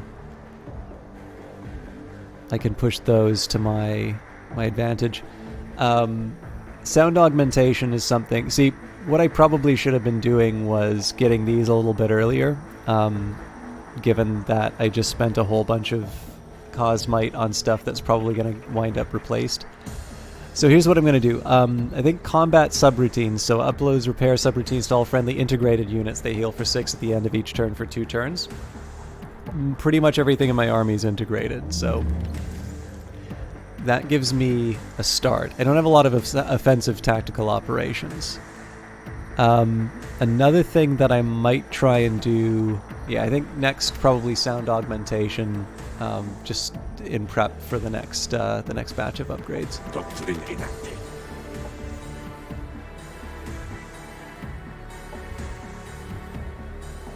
Operations available for driving. Production ready. I think at this point, though, the strategy has to be ignore. It's kind of like ignore the immediate threat and or the Voidbringers and deal with the Amazon, as much as I hate to do it.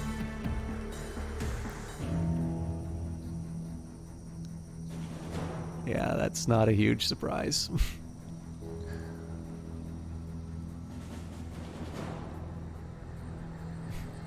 People are very happy about this war, apparently. So I think, looking at the state of play right now, here's what I gotta do. Oh boy. War has been declared on us.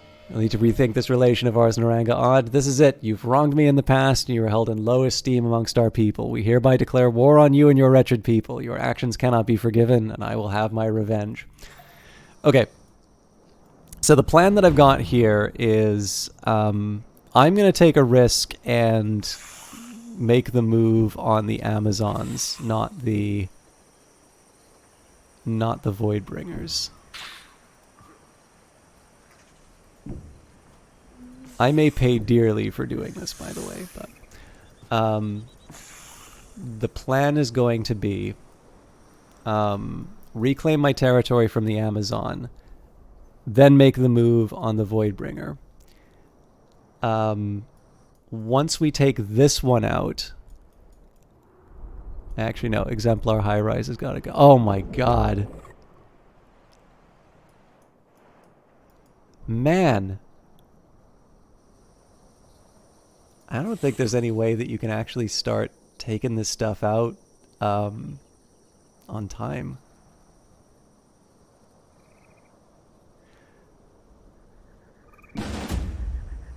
Okay, so if I do auto, do I lose anything?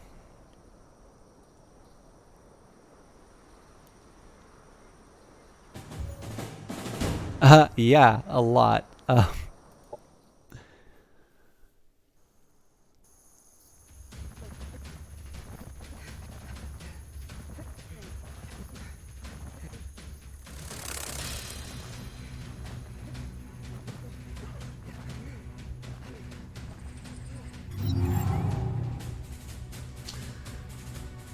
All right. Sorry, I'm not thinking very clear about this game either. I might just have to kind of declare this this stream a write-off and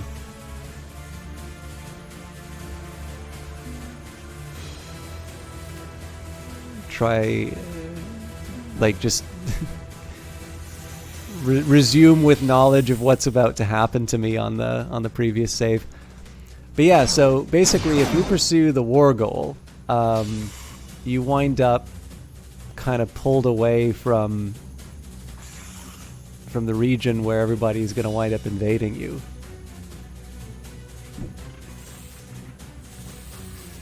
All right. So obviously I want to spread out as much as I can.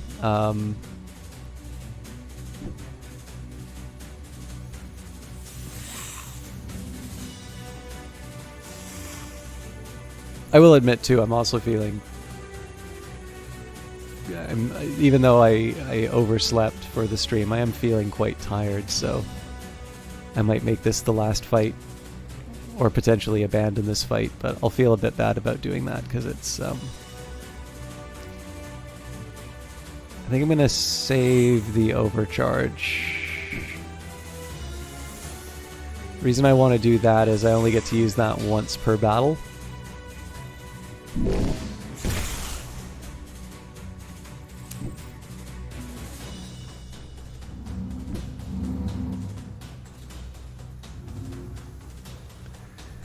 I'm actually very tempted here to just kind of collapse everyone down into the middle. Let them come to me on the right.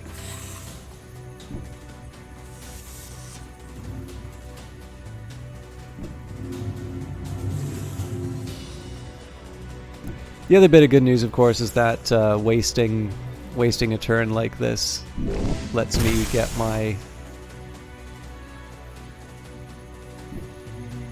some of my my debuffs out of the way, or not my debuff, like my cooldowns dealt with. Sorry, like I said, I'm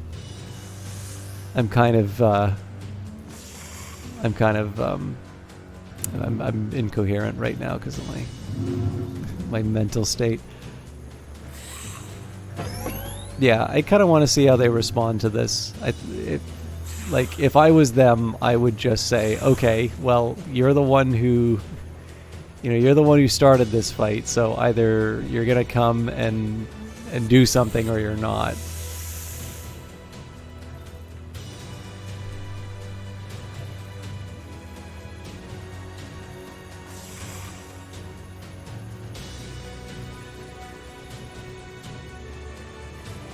Mind you, there is one thing.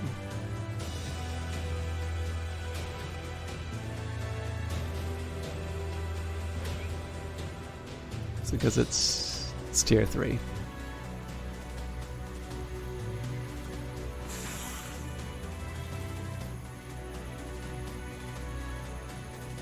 So this is going to be so that I can send some blinds of my own if it comes down to it.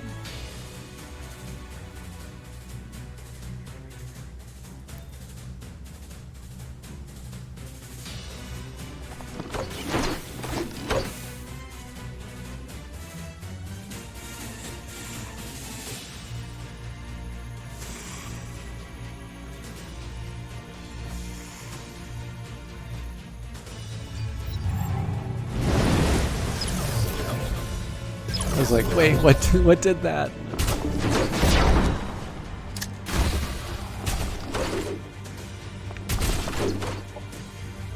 I actually need to see what's happening here. Man, yeah, they love punishing you as soon as you have 2 units beside each other.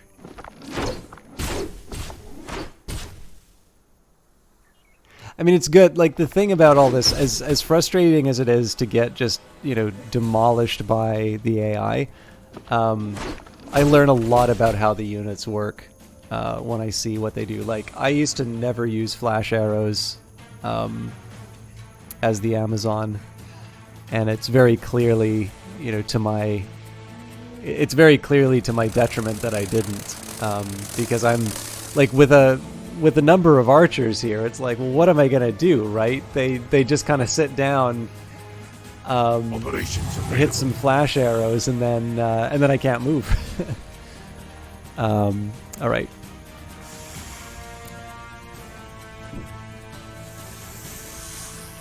So good news is that this provides some cover. Bad news is that again, stacking up means the bad guys get a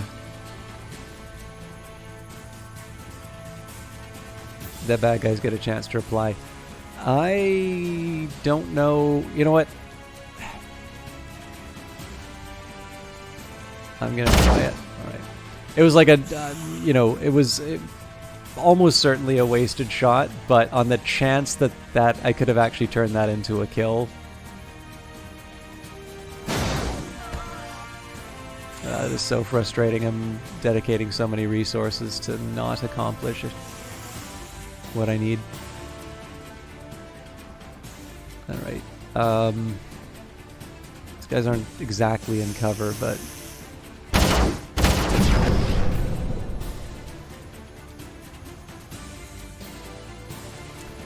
I mean, if I'm feeling particularly bold, I can teleport him in. And he gets flanked.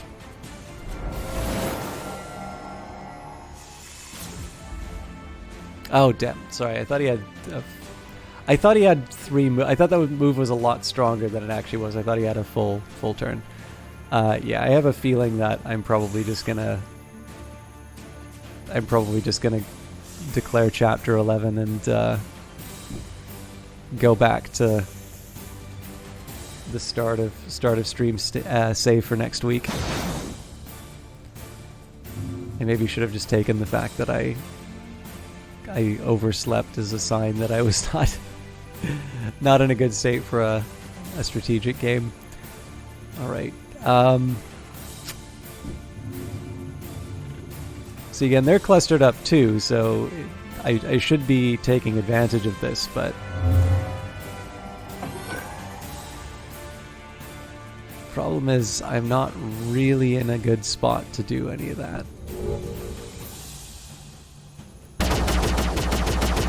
This is embarrassing. I've actually dedicated 3 units to trying to take this thing out, and I still can't deliver.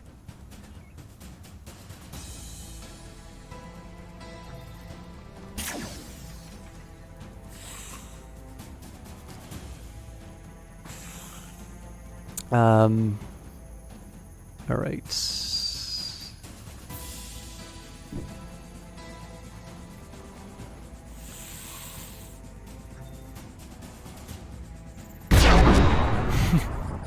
I mean, this case, when I take a 20% chance and it doesn't work, I can't exactly complain about that, but...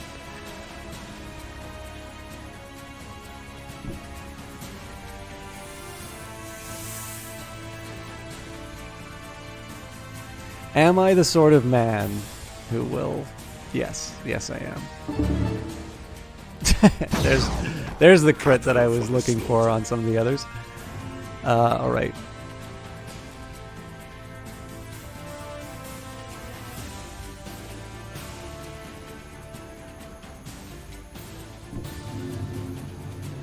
So I'm potentially opening myself up to a flank. Yes.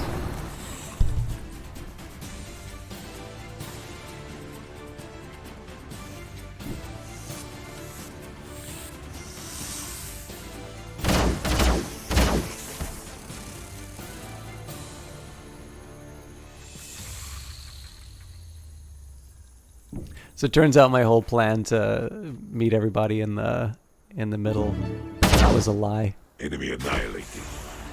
The good news about that is, of course, it gets rid of a potential healer. This is a throwaway unit, so I really don't mind what happens to them. Now, Naranga Odd. Yeah, you know what? I'm completely fine with her jumping into the middle of the fight.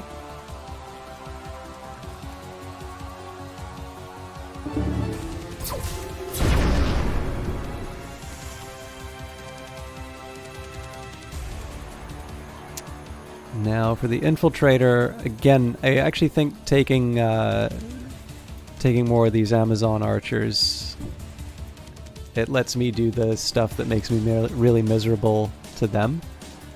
The Biomancer might make some sense as well. We haven't actually taken damage yet, but that's not entirely true. This guy has. Oh, actually, this is an interesting idea. So,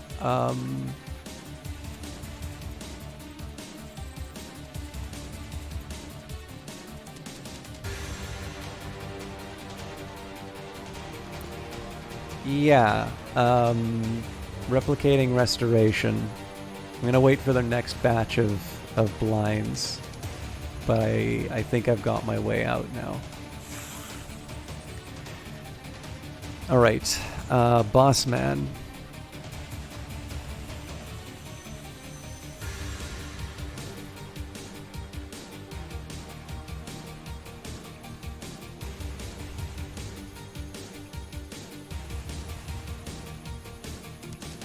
Okay, this is tempting beyond belief. I think this is probably a really stupid idea, but I was really hoping I could get... Oh, you know what? I bet I can pull this off. No! I was hoping I'd be able to like leap over and all right. Close enough. This is not necessarily the best for that unit's health, but it definitely puts the cat amongst the pigeons. If I can somehow deliver, yeah. If I could get a press the advantage on him, that would have been incredible, but... okay, as a second best, let's say... So I can either get a single big hit, or I can try for... Yeah, we'll go for the single big hit.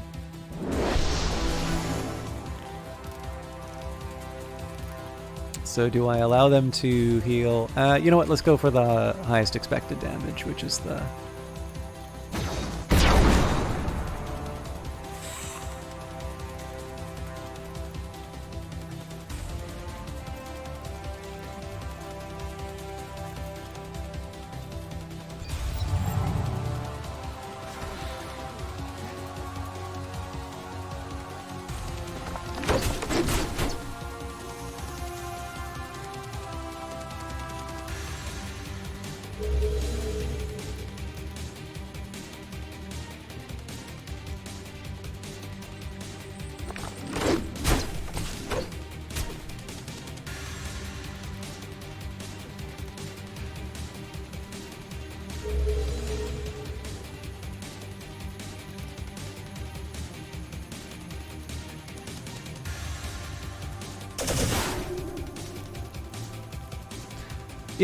Bounces never seem to work that way when I do.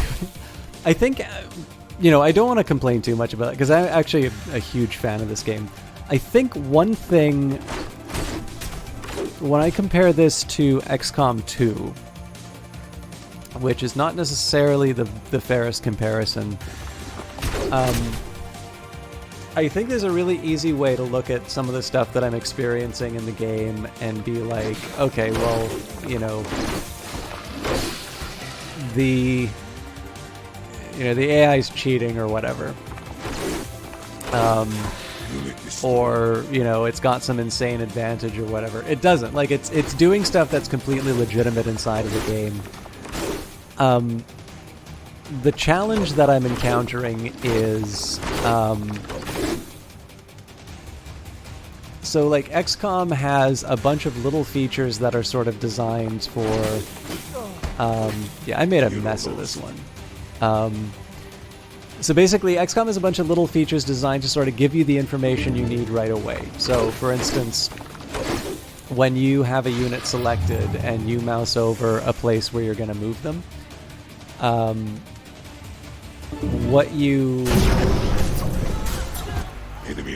you get like a little indicator saying that, okay, this this unit is going to be able to target this other one. And I think the combination of the perspective and just kind of the fact that you don't immediately see hacks, I think there's a few things that are contributing to this.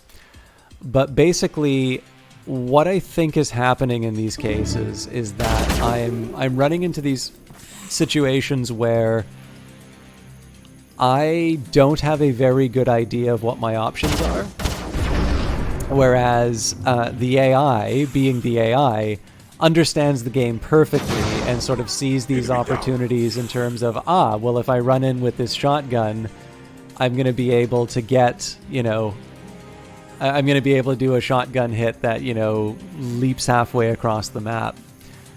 Now, I mean, things like me moving this unit too far ahead and losing him, that's just me making risky decisions and being punished for them. I don't really have any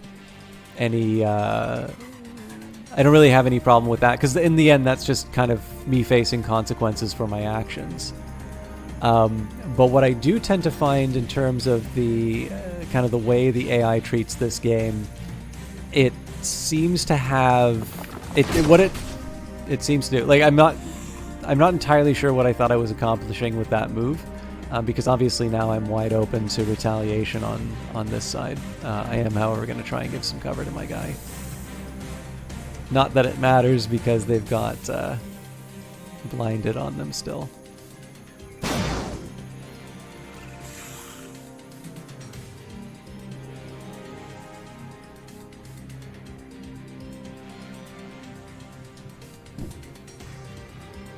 This is partly to just try and bait them into doing a blind rather than something else. But yeah, so like basically, I feel like I would probably have a little bit less salt over some of the stuff that the game does to me, if I had a better, in my opinion at least, a better presentation of sort of what my options were. I definitely feel like there are some times when the AI sort of pulls off something that I don't even have like a frame of reference for how it did that. But I mean, like I said, this is one of the reasons why I find it really rewarding to repeat a few times on a given mission. Because I think getting your ass kicked by the AI is a decent way to learn.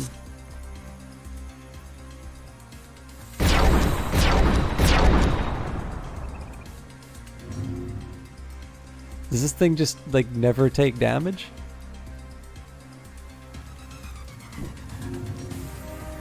So next best I can hope for is to stagger it. Or wait, these guys doesn't do stagger.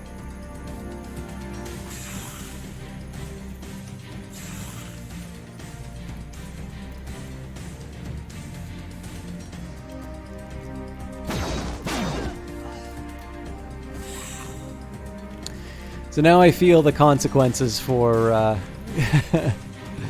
for jumping up really aggressively like that. I'm just gonna take out what I can. I mean, the good news is that this unit is particularly strong.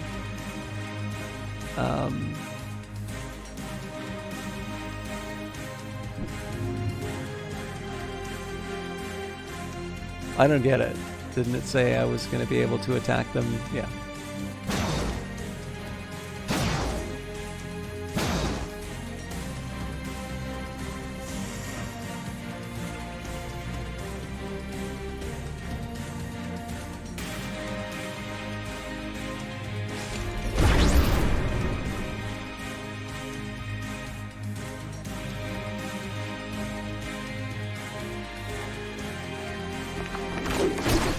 I might have been able to do the hit. It wasn't clear to me, so. And I don't think I have anybody I want to pull. Nobody in range, at least, who I want to pull out yet. So. Blind was wasted, though. Enemy hero down. All right. Now, I mean, as far as losses are concerned, we're not completely in the woods yet. We're down a hero who will come back, and we're down a single sort of frontline troop. I suspect we'll be suffering quite a bit more soon, but for now, it's not a complete catastrophe. It's on its way to being, I think, but it's not. I'm not quite at the point where I'm gonna freak out. That comes later. Namely, next round when I lose like 6 units.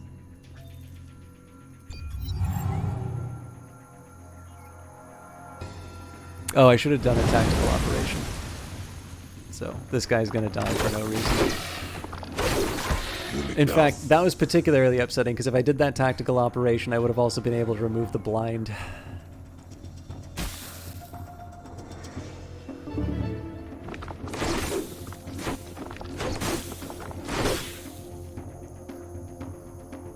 That is a lot more damage than I thought they were going to do. Jesus. So the Shakarn, even when it misses, does... I mean, this is exactly what I thought was going to happen.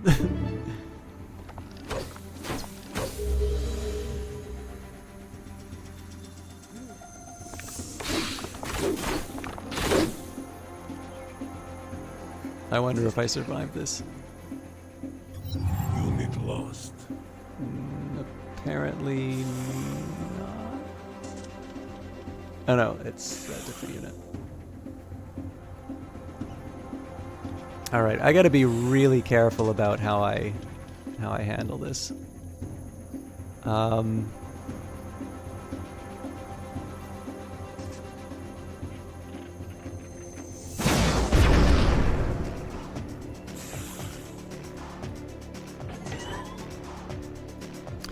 Well, I do have one obvious move.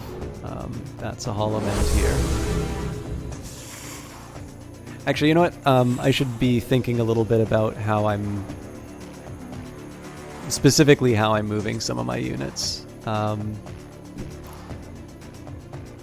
So what I mean by that is, clearly the people on the far right are not going to be able to do a whole lot of moves except to like these individual targets here. So I want to consider about the relative dangers to Naranga Odd and whatnot in the context of, you know, what, like basically the questions I want to be asking right now are what specific things am I giving up to try and protect this this given unit? I hope this works.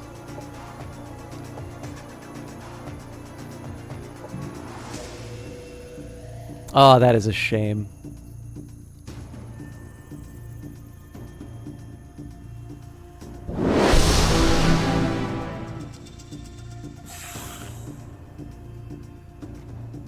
So again, I'm committing a little bit more to this than I want, but it's in the name of defending my commander, so I can sort of I can sort of eat the waste. Cattle for the slaughter. All right. And before I get too excited, what I'm gonna try and do here is take out the biomass.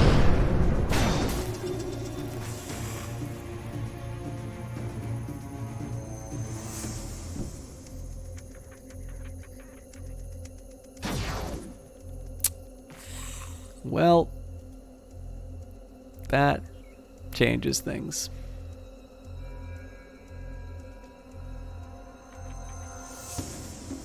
The good news is these two are blind, so I suppose the greater threat to me right now is... Huh.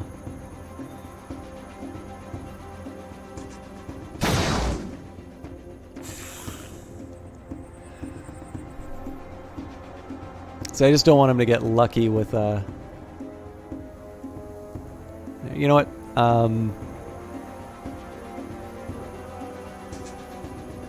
I think I'm okay pulling this infiltrator out. They did an admirable job. Let's think of some other things we can get our people to do. Now this sleeper agent is completely expendable, so I will throw them into the front line without a moment's hesitation.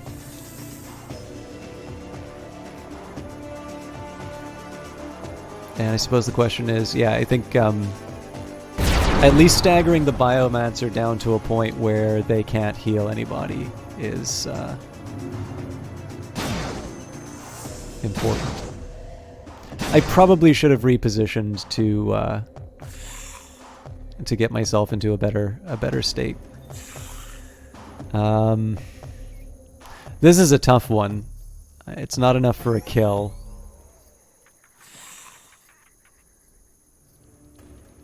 Looks like I'm blinded as well.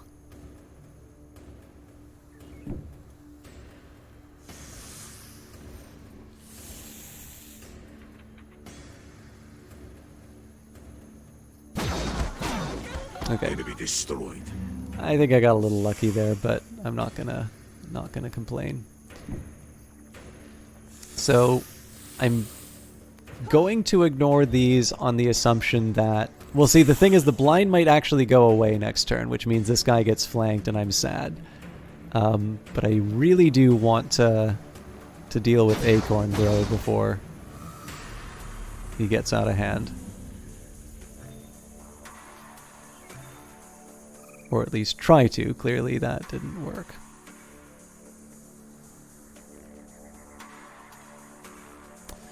Now, the Avatar is not exactly the kind of unit that I want to be putting at risk, but the idea here is that, again, applying the debuffs.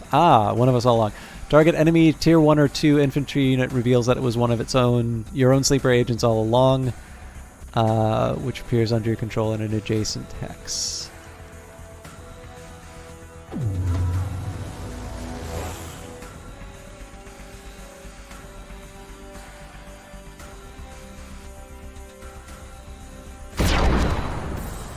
Enemy killed. That was welcome.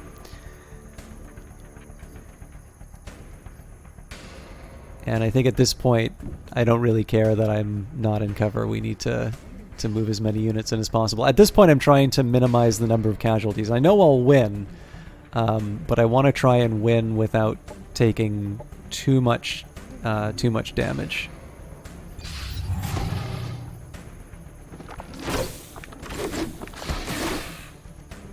So either they weren't blind or blindness doesn't matter. Unbelievable. I mean, I knew that was a risk, but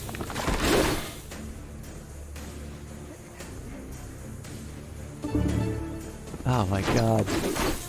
That's devastating. It's 3 units and 2 really good ones that I just lost. All right.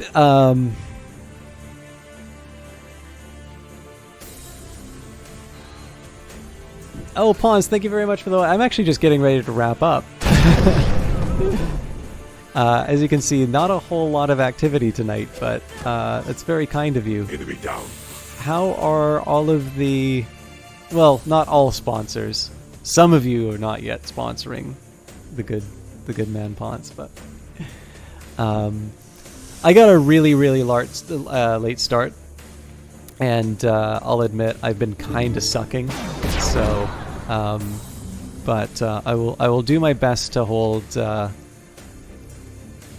fort. I'm hoping that the bounce happens no matter what. Okay. I'd shout you out, but you're you're one of the more active participants here. So, have you not played? Have you ever played an Age of Wonders game at all, Ponce? It's not bad. So the thing that's neat about this game, and this is okay. You can usually find the fantasy ones at a pretty decent discount. I wasn't thinking too much when I did the move on the Avatar. I should have moved it aside and then opened the way for my Firebrand, because right now it's just staying in the way. It's in the way of everything else. But you can imagine. So everybody kind of knows what a 4X game is now.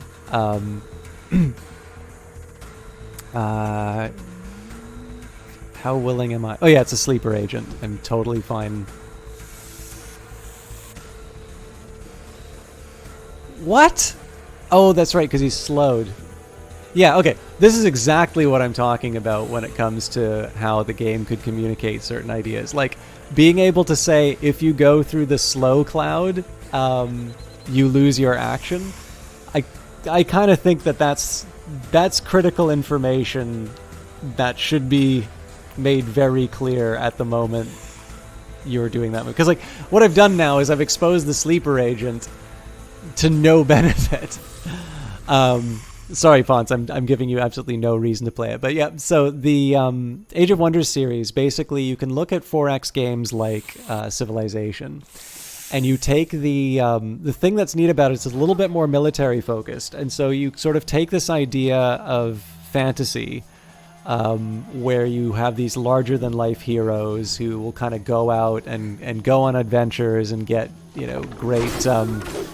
great treasures to accomplish their feats on the battlefield. Basically,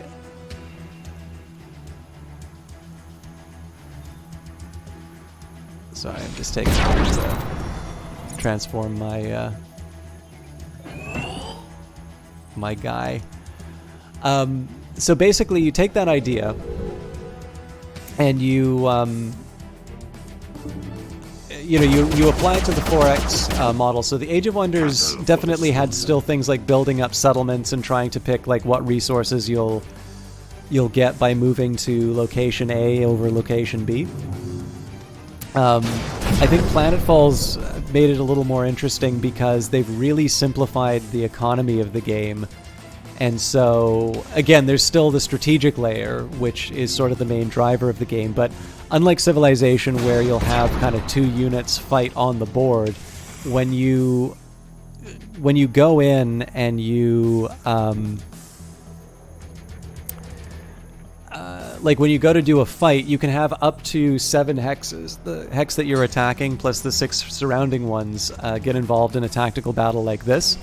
And so basically you can sort of think of it as like Civilization crossed with XCOM. And again, you've got that fantasy element, although this is a science fiction game. This is called Age of Wonders Planetfall. Basically, you have all of the you have all of the great elements of like a hero that kind of comes in and does these out of the ordinary or really incredible actions. But it also comes with the this particular one, Planetfall, as opposed to the fantasy game, comes with this this nice little bit of refinement that they've done to sort of the core premise of the original Age of Wonders games.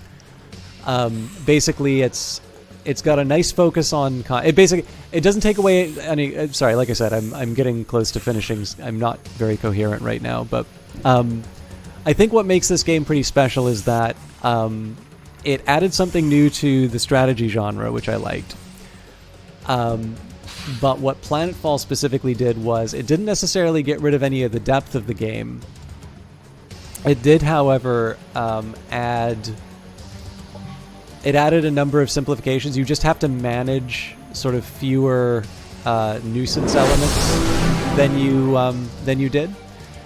They added the science fiction world that they've created is really interesting, I think.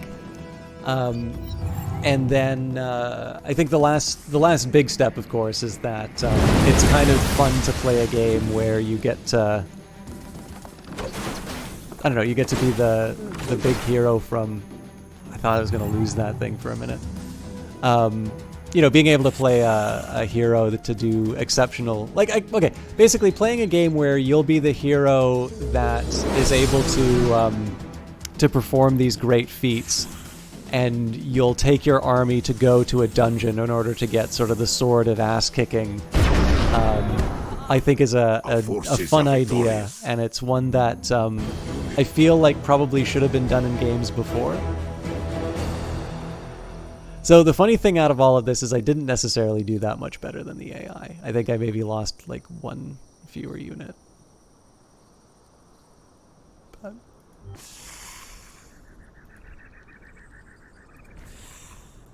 I will be able to reclaim my... Oh, no. But then they're going to get their brains eaten, I think.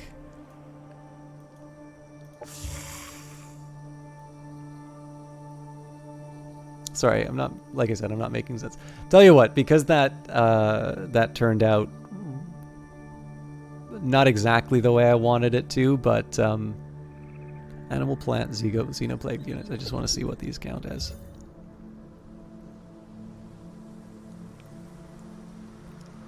Tell you, if you're going to be around for a little bit, I'll gladly explain what the hell is going on inside of this. And then... then I don't need to worry about not making sense. So, yeah. Tell you what, reset. I'm not going to be here for a whole lot longer, but let's talk about this game in relation to Civilization. So if you find Civilization very confusing, this may not be the most helpful introduction. Things that are similar. You have settlements.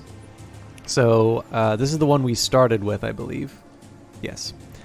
But we did conquer a couple of other ones. I was originally going to raise them, but I didn't. What?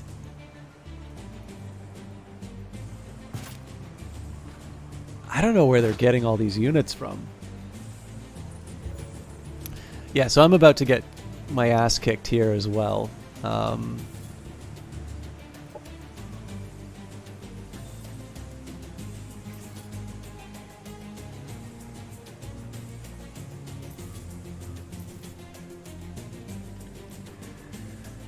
I guess the question now is, do I want to put the effort into units? Or do I want to put the effort into defenses? Well, yeah, I can get my militia goes up by more than 2 frenzied if I build this. Okay, so basically you have your basic settlements. Now instead of, so like in Civilization, the way that it'll work is that each hex is going to produce a certain number of resources. And what you do is you decide, okay, I want to put, maybe my settlement next to a river. And okay, there's that resource, the iron is a few hexes away.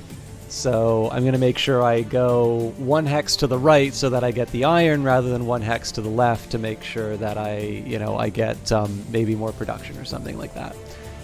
That's gone in this game. It did used to sort of work that way. So if you play Age of Wonders 3, which is the fantasy game, it has a system similar to that. You could sort of put your settlements wherever.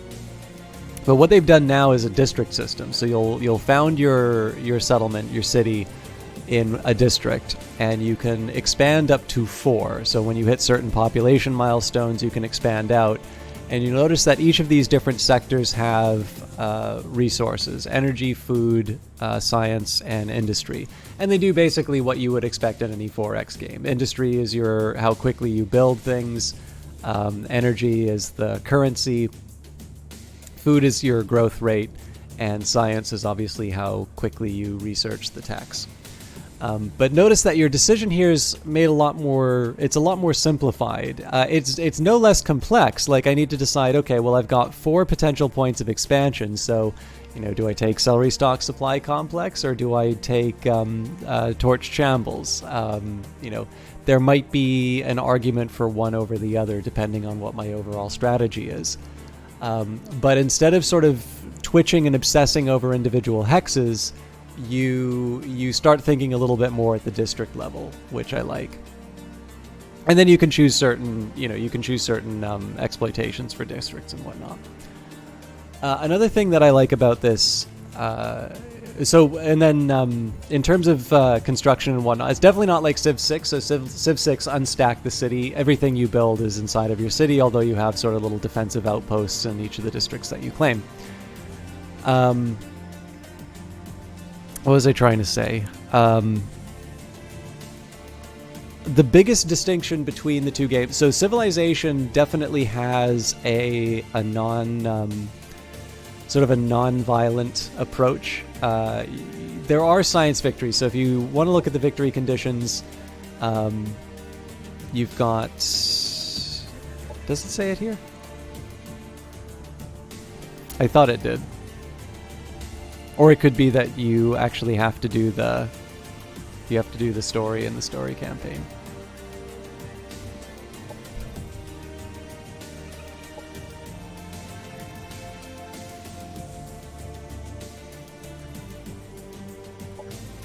Yeah, well, Doomsday Victory, Dominion, Unifier, Conquest, Score. Some of these sound similar to things you might find in Civ, but maybe I should probably keep my mouth shut as far as the victory conditions are concerned, because I don't know them that well. One of the reasons for this is that I'm playing the campaign mode now. There is a Civ-style one where you just play on a map and, you kind of have a battle with all the other species. But the campaign is really well done. It's got a neat story to it. And basically, so if you can imagine... I think a lot of people really liked StarCraft because, I remember when I played StarCraft, and you've got the Great Betrayal. Okay, if you've not played the original StarCraft and you're one of those people who gets really upset when there's a story thing that gets mentioned, and for some reason you've decided that even though you've never played the original StarCraft, and until for the purposes of this conversation, you're going to get really, really mad that a story was spoiled, maybe mute for the next 5 or 10 minutes. So I remember when I played StarCraft, there was sort of the betrayal of Kerrigan, which was, oh wow, that's a surprising twist. It's still a real-time strategy game, right? You're still moving units, you're still mining resources, you're still, you're dealing with these abstract ideas. I'm moving this way specifically so that this unit doesn't come in and swarm or overwhelm these two side units. But, because you've built sort of a story around it, it's like, oh, wow, this is a character I've kind of become a little attached to, and I just lost them in a really awful way. But to have her come back as this biological experiment, really shocked me. And in some ways, strategy games have always had sort of an uneasy relationship with that. Some games have done a really good job of sort of telling a story through missions. Other games sort of take the view that it's not really their job to tell a grand sweeping linear story, and instead people care a little bit more about the interactivity, being able to do interesting things inside of the game. And I don't think there's actually a right answer to that one way or the other. But Age of Wonders has definitely done a very good job of it, in the sense that this one has had tons of twists. So we were originally trying to take this capital complex, which is somewhere here. There we go. But all of a sudden these invaders kind of came in, so now we've got another problem to deal with. Basically, lots of twists and turns. The objectives are shifting. And I think that's kind of consistent with a game which has its basis in a series which was sort of about having these fantasy heroes finding powerful artifacts and trying to improve their ability to make war with it. But I am going to stop monologuing for a little bit and actually just show what the gameplay is like. Operations I'm doing quite poorly right now. I was doing okay, and then 2 factions declared war, and then these guys showed up, and they're very strong, and I don't have a whole lot that I can do to stop them. But I was going to upgrade my hero. So this is one of the heroes that I've got, Kudak Rotak. Here are some of the special items that I've given him, and we've got hero upgrades. So with skill points, he has the special technology known as Promethean, which is basically all about, if you like Warhammer 40k, they're like the Exterminatus team. If you don't like Warhammer 40k, they cleanse planets with fire. So he is very heavy on either burning things that should not be, or getting protections from sort of environmental effects. So the reason why I went out and looked at the other stack of units for a bit was, so it says, all units in this army deal 20% additional damage to animal, plant, and xenoplague units. Turns out that the Voidbringers, the things that I'm worried about, are ethereal, so this isn't going to help me out. I think all around awareness is okay for, well, or maybe rage specialist. Now let's do all-round awareness because that stops him from getting flanked, and I'll give him some extra vitality because I have sort of thrown him into the middle of the fight in the past. Now, in some circumstances, I would maybe want to move this guy, like try and make the little triangle in terms of the hexes here. If I do that, of course, I abandon the city to the Voidbringers, and I'm not entirely sure I'm going to be able to protect it. So this is the best available. If they attack the weak hero, they've got two allies to help. If they attack the city, I have the militia and a somewhat full strength stack ready to take them on. And it's important to remember that I don't need to worry about these adds. I need to worry about the Strix and the Udine. So as long as I take these 2 out, these guys will become free.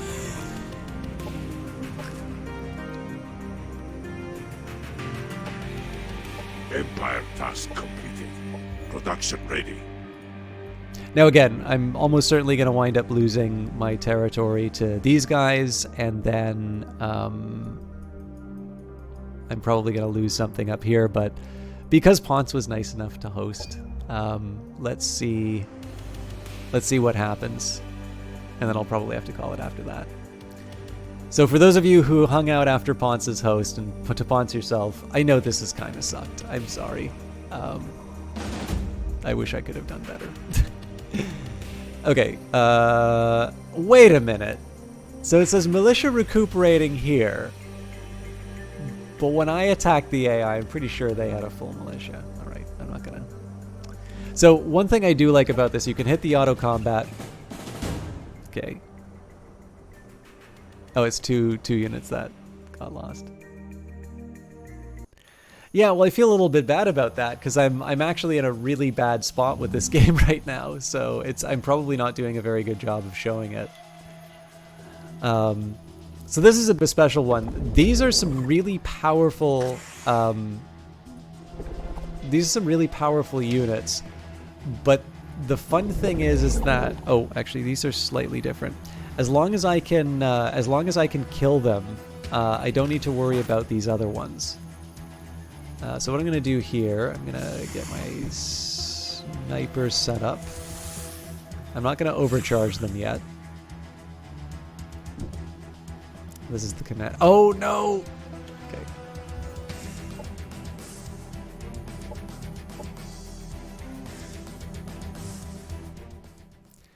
again, my Kingdom for Undo button on this. I do encourage you to come back at a time when I'm a little bit more on the ball, Ponce, because I think this is a pretty special game. All right.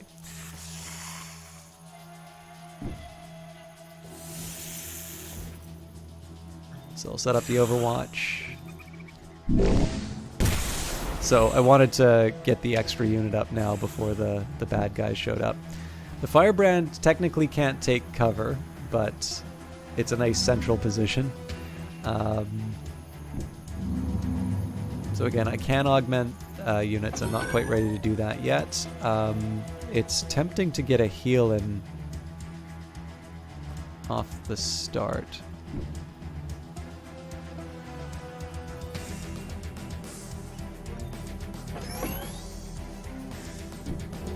Oh wait, but I don't have tactic. Okay, here's what I'll do.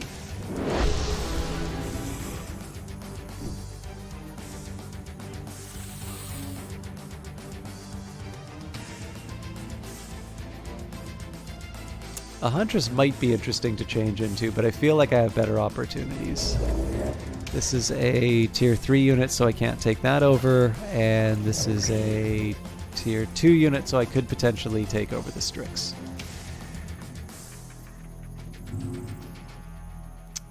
And I think I'm going to put this down. So basically, if they go charging in, they're going to. It's the same kind of dare that I do with the AI each time. It's like if you want to come in to to try and hurt me, you're going to have to deal with the. All right then. You're gonna have to deal with the debuffs.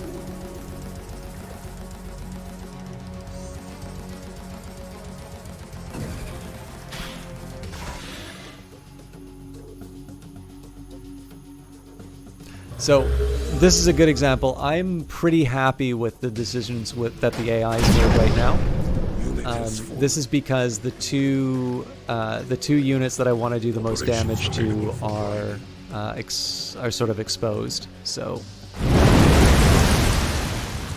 that's an environmental effect that's happening right now. We've got acid rain, so I'm going to overcharge this unit. Perfect.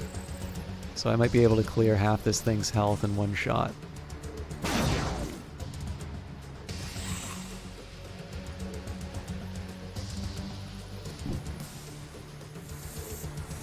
So this thing's kind of bait.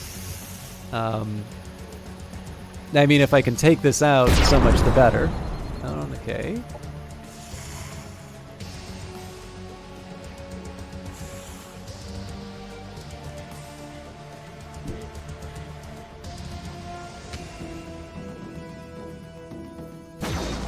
All right. Enemy down. So as long as I kill this thing, I don't need to worry about any of these other guys.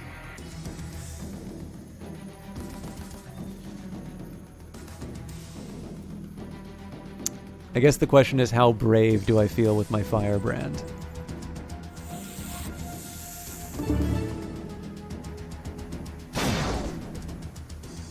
Alright, I was kind of hoping to do some kind of a stun on it, but beggars can't be choosers. So one nice thing about this guy is that he gets multiple shots. So whenever you see these 3 here, basically you can get up to 3 shots with the same weapon. Doesn't have the best chance to hit, but it's better than nothing. Oh yes, I did kill the thing I was potentially going to. I was potentially going to convert. Alright, well, you know what? At this point, let's just worry about doing as much damage as we can to this thing.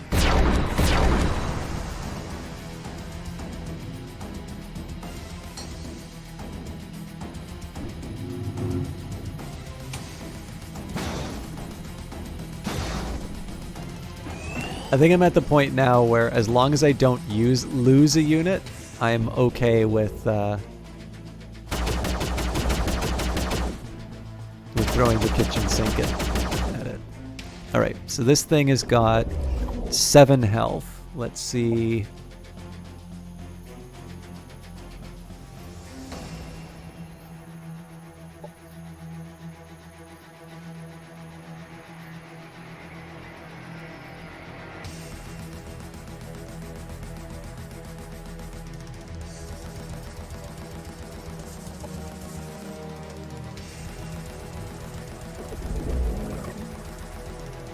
So he has quite a bit as far as shields go, so this may not be enough to...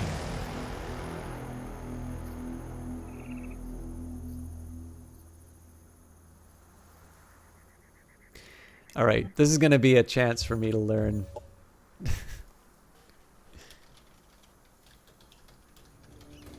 going to call this Tactical Ops Education because I actually want to see what the effects are. So I have a feeling...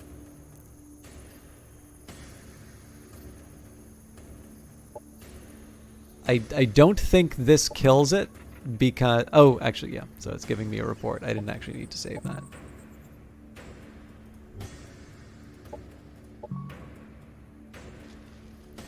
Alright, so this is a little bit of a baby choice, but what I'm going to do is replicating restoration just so that I can... Basically, I want to make sure that the any units that get piled on don't sort of wind up... don't wind up lost for no reason. Good God.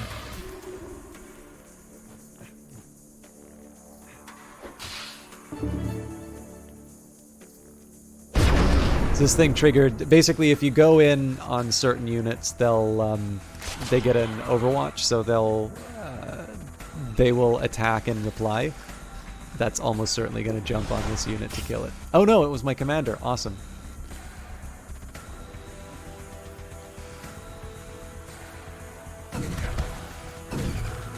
So he hit his own guy by mistake. Okay, perfect. So, like I said, the secret to these units are incredibly powerful, but assuming that you can take them out... Superior once more. Enemy they lose the rest of their units. This is going to be considerably worse. So I'll, again, show the example here. If we do the auto combat, in this case, the AI wasn't able to use the colony militia to defeat the Voidbringers. I'm going to hit the retry button. This is one feature I rather like about it, because if it's a minor battle and you really don't want to spend the time in this tactical level, it's kind of like reverse XCOM in the sense that, like, XCOM is all about the tactical level. It's the thing you think about when you think about XCOM. This game, definitely the strategic layer is where most of the action's happening. Which is not, this isn't to undermine the tactical layer. It's perfectly enjoyable, but it's definitely... I think it's pretty clear what's driving the boat when it comes to this game. So technically I'm sitting behind a hazard, but I want to try and get my people up into a defensible position.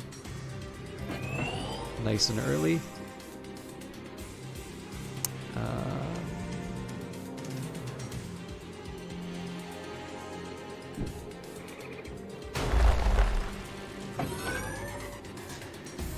Alright, now the refractor is something that might wind up saving me here, or I might just wind up squandering it, so...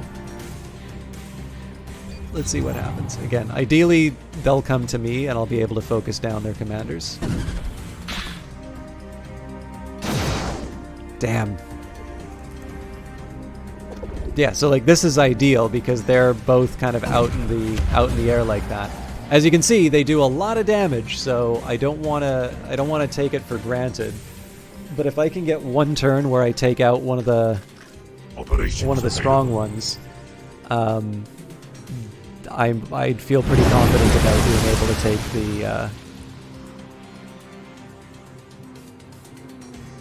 take the encounter. Okay, so that doesn't help me here. So I can get a slight aim advantage if I move in closer. I think I'm gonna go... I'll roll the dice. So the stagger's particularly welcome too because it gives them one less action. I'm trying to think what the best move... There's actually a very specific order in which I would want to do things here.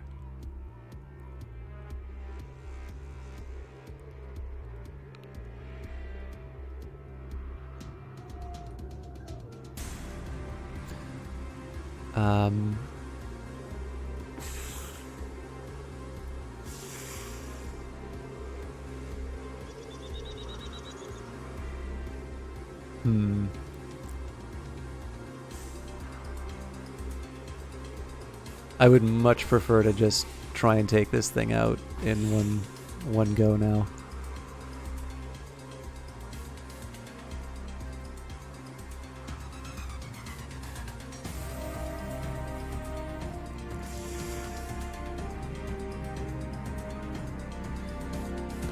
Okay.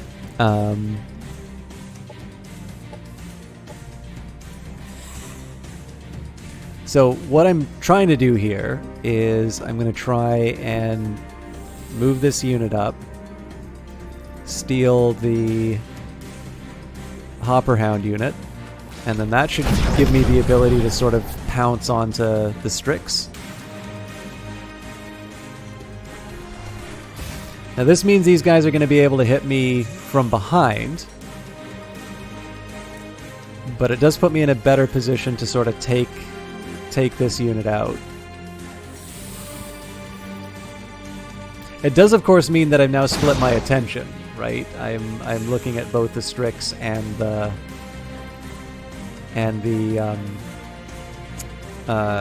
what is that called? Undine.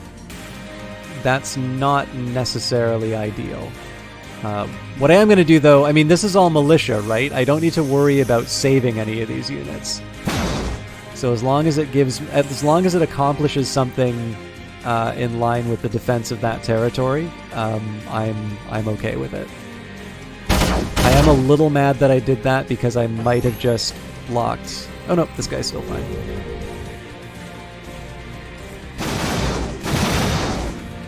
That's disgraceful. All right, let's see whether or not this turns out.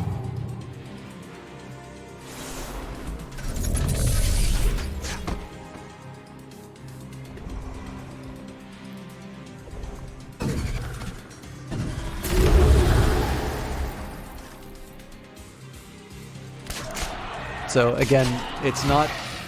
We don't get to keep these units as a separate army for later. Under enemy control. Ooh, okay. The mind control is a worry.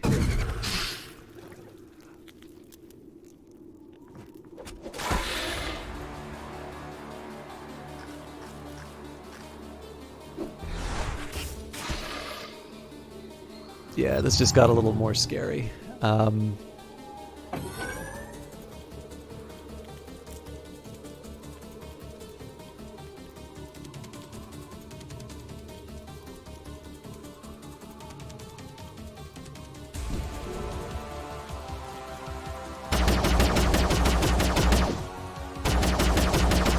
Oh, come on, you gotta do better than that. Oh my god! Alright.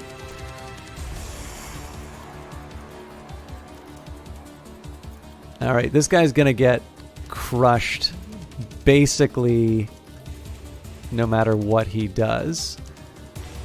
So here's what I'm thinking. If this guy... Oh, wow. Man, they did something really smart here. None of my other units are actually able to attack the priority target.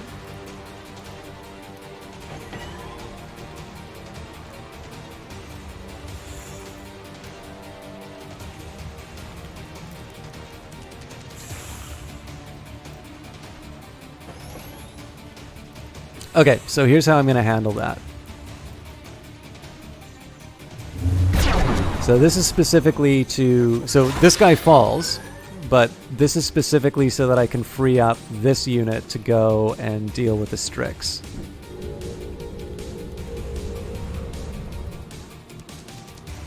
Which is admittedly not a... is not a great opportunity here, but I gotta take him where I can get him at this point.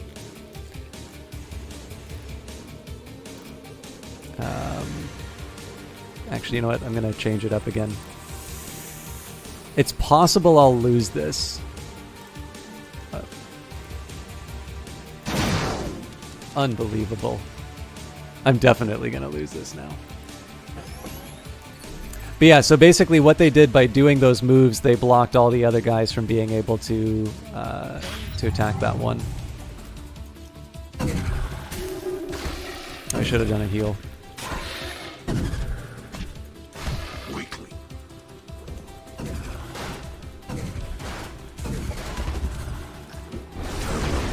Holy crap. Yeah, I did not realize how heavy some of this stuff hits.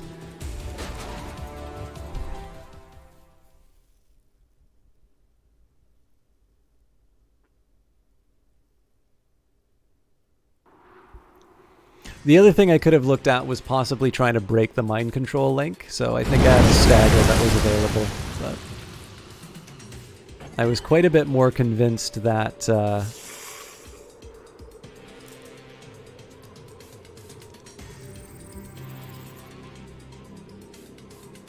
right, yeah, so the...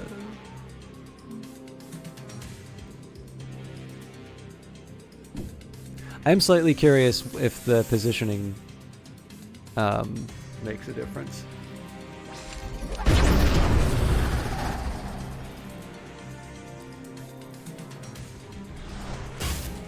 So again, it's the same idea, right? I knock that thing out of cover, and that frees up my my more sniper-oriented unit to cause misery. Knowing that they have a mind controller, though, maybe gives me a little more pause. I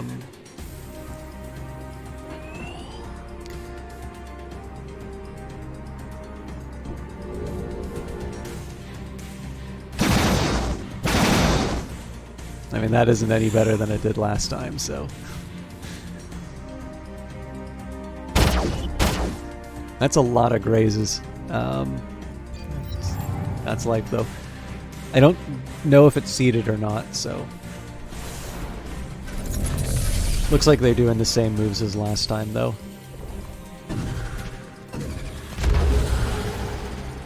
He moved to a better position, though. Yeah, that actually stops them from getting... So this is interesting. This stops them from getting the mind control. Now, it's not clear that the Firebrand's actually going to be able to contribute anything here.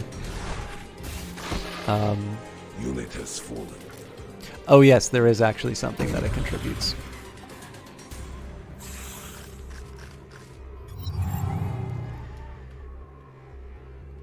Okay, so first thing I want to do is get the best possible shot against the Strix.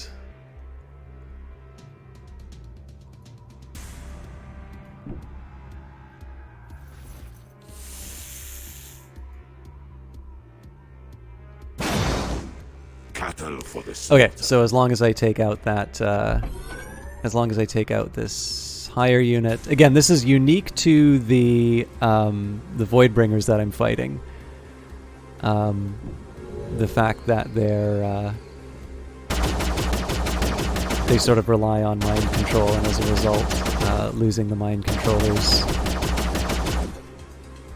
takes out the army, but it's helpful. Yes. Alright.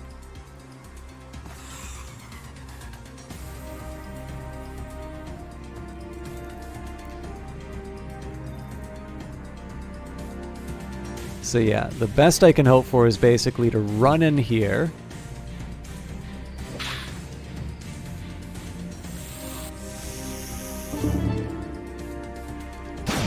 Superior. Wow. That crit was Enemy that crit was blessed. Yeah, so that's a unit that's not very susceptible to being staggered, and so it's a safer bet to have them run through the enemy replies. Voidbringers faction war must repel the invading Voidbringers. Defeating their armies will be met with rewards from this planet's inhabitants, or perhaps you can find something of value amongst their dead. Voidbringer remains were sold to the collectors and biological experimenters on the black market. 12 of 6 units slain. In conclusion, knowledge is power, but being well educated has an additional benefit. No one can call you stupid, especially if you've researched weaponry that could vaporize them if they did. Dr. Millicent Rickles, head researcher, Lazulite Incorporated. So really, I need to start thinking about my offensive capabilities.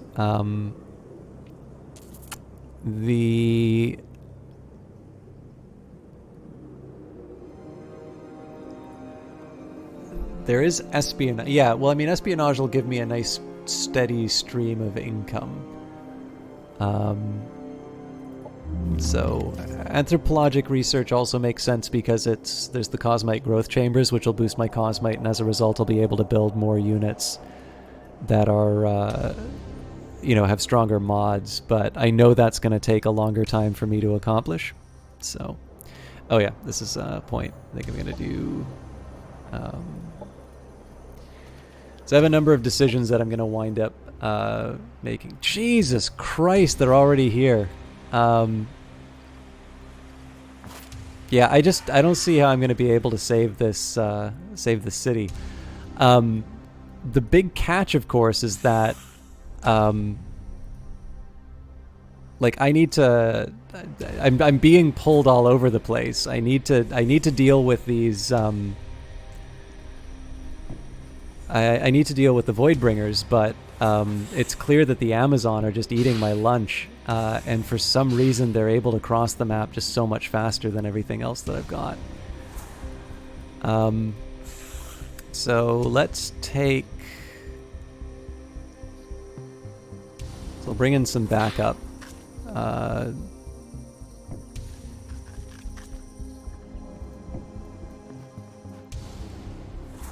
So again, I suspect that we're going to lose cause kicks, and then in a little bit like we did the time before, we turn around and get our units to take it back.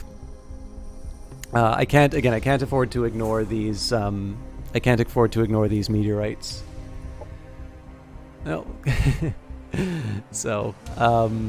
In a just world, they would go after the Amazon. They're almost certainly going to be dropping and coming after me on Croctail. Operations available for priming.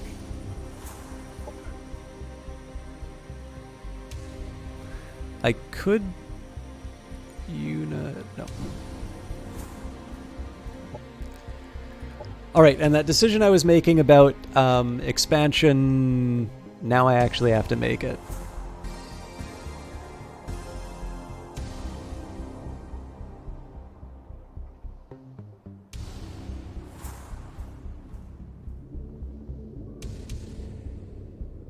Generally, I seem to remember these being really good.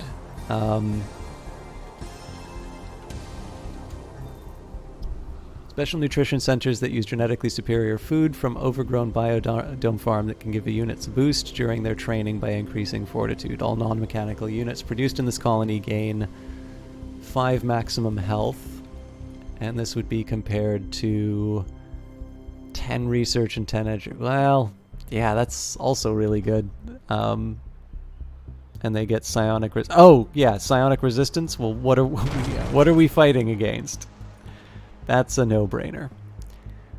Not that we'll get the bonus because we actually have to clear out that area and whatnot. All right. So, as a last-ditch effort, given the fact that so we're kind of at a stalemate right now, and there is kind of a galactic menace. I would hope that we could offer a truce.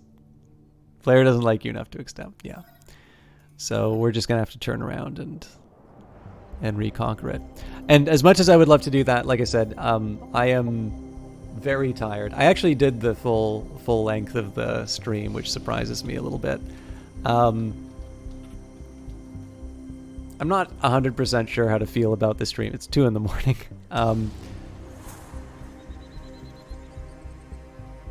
I would say it seems like something of an oversight to set a unit that keeps all the other units alive into harm's way. Yeah, I would think so too. The argument that I would make for the AI doing that would be, it is so, like, those units are ridiculously powerful in terms of the damage that they do. So that, you know, the risk of being focused down is outweighed by the fact that you will potentially be wiping out things that are potentially a threat. So, haven't eaten yet, so fortunately need to fight. Yeah, no, it's fine, Pons. Yeah, again, I'll wrap up. I hate to end in this sense, but I started late. I was tired. I'm not entirely sure if I did all that good of a job of showing this game tonight, so I'm sorry if I let some of you down. If you have a second Ponce, there is one thing I want to show you, which is really neat. I think I kind of failed to explain what Age of Wonders is, but here's how I can sort of explain why this game is different. So in Planetfall, you've got different science fiction races. So you've got the Assembly, cyborg zombies, Devar, space dwarves, Kiriko, space bees, Shakarn, which I was playing. Basically, imagine all the conspiracies that you'd get from, like, you know, infiltration by the reptilian people. I like that I'm playing snakes on planes. Yeah, he's the Shakarn syndicate. Sin called them the snooty space elves. These are, you know, bad guys. Vanguard, kind of like Space Marines and whatnot. Amazon. Anyways, you can do basically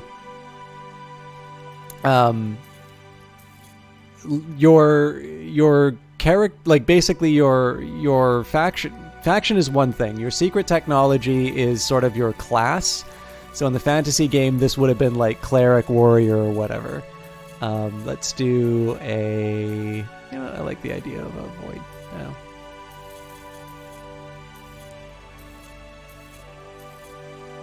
Yeah, let's say void tech. And then you can kind of pick perks or whatever, but I'm really just going to show you the customization.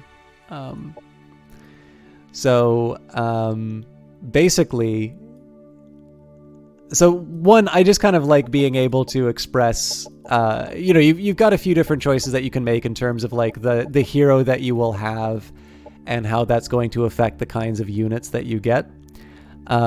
But the big thing, honestly, it has nothing to do with whether or not it's a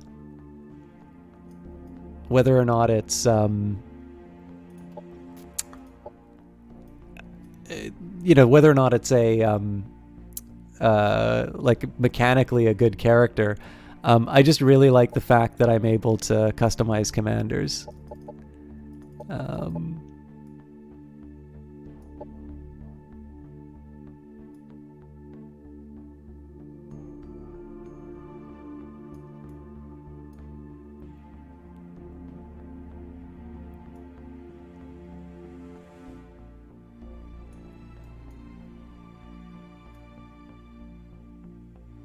Trying to decide, maybe this is the better mustache. We'll see.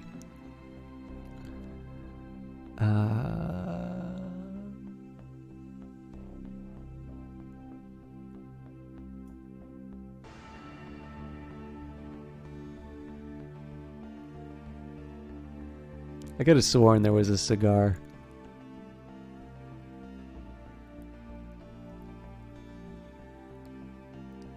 Look like the drill sergeant in Starship Troopers when he had gray hair. How you doing, Rob Stark? I'm actually just wrapping up for tonight, but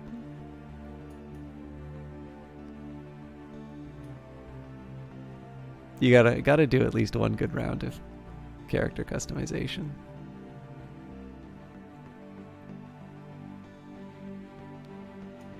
Oh, here we go. Now we're looking at. I guess I don't need it. I don't need a cape if I've got the trench coat. This is what we learned from the Matrix.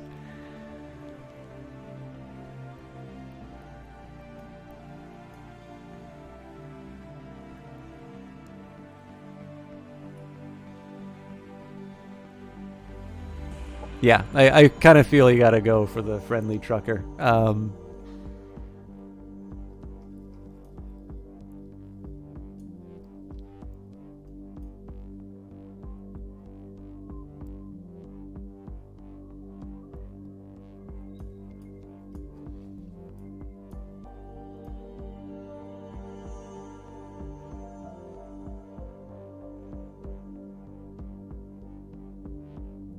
I mean, this kind of seems like a bar. There you go.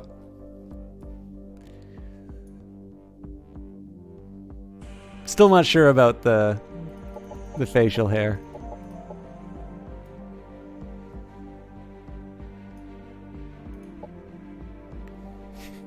Harvard Lee. But yeah, I mean, you can. I will admit, the character customization in this is really fun. And in addition to the fact that you get to.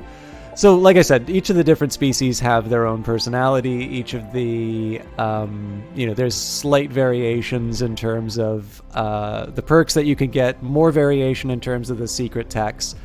But I like the fact that it's so it's a little bit more of a military focused, a little bit more combat focused 4X strategy game. The tactical layer is quite fun, but it's the strategic layer that's sort of driving the bus. And I don't know. I've really been enjoying it. I actually said that this has been something that's been a little bit more popular on the YouTube channel, and I feel bad that I didn't do as good of a job as I probably should have. But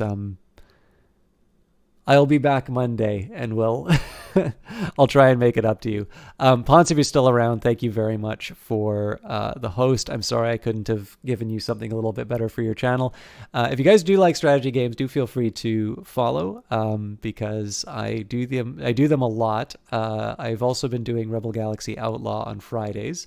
And if you like weird stuff, I've been doing a Morrowind playthrough. The next VOD of that will be coming up on Tuesday. And I do a Dunmer voice in it. I've never played the Elder Scrolls games, so I've played the Elder Scrolls Arena, the Elder Scrolls 2 Daggerfall, and I'm now on to Morrowind. I'm very much enjoying Morrowind, by the way. But I really made a mistake by by doing the Dunmer voice because my voice is shot by the end of those. I always talk about how I want to host Melee Mage, but our hours don't work out. So Melee Mage is currently playing Final Fantasy Crystal Chronicles. I've not actually, I've seen this game, so hopefully you like it. But Melee Mage is a nice guy, so I encourage you guys to stick around, enjoy his stream.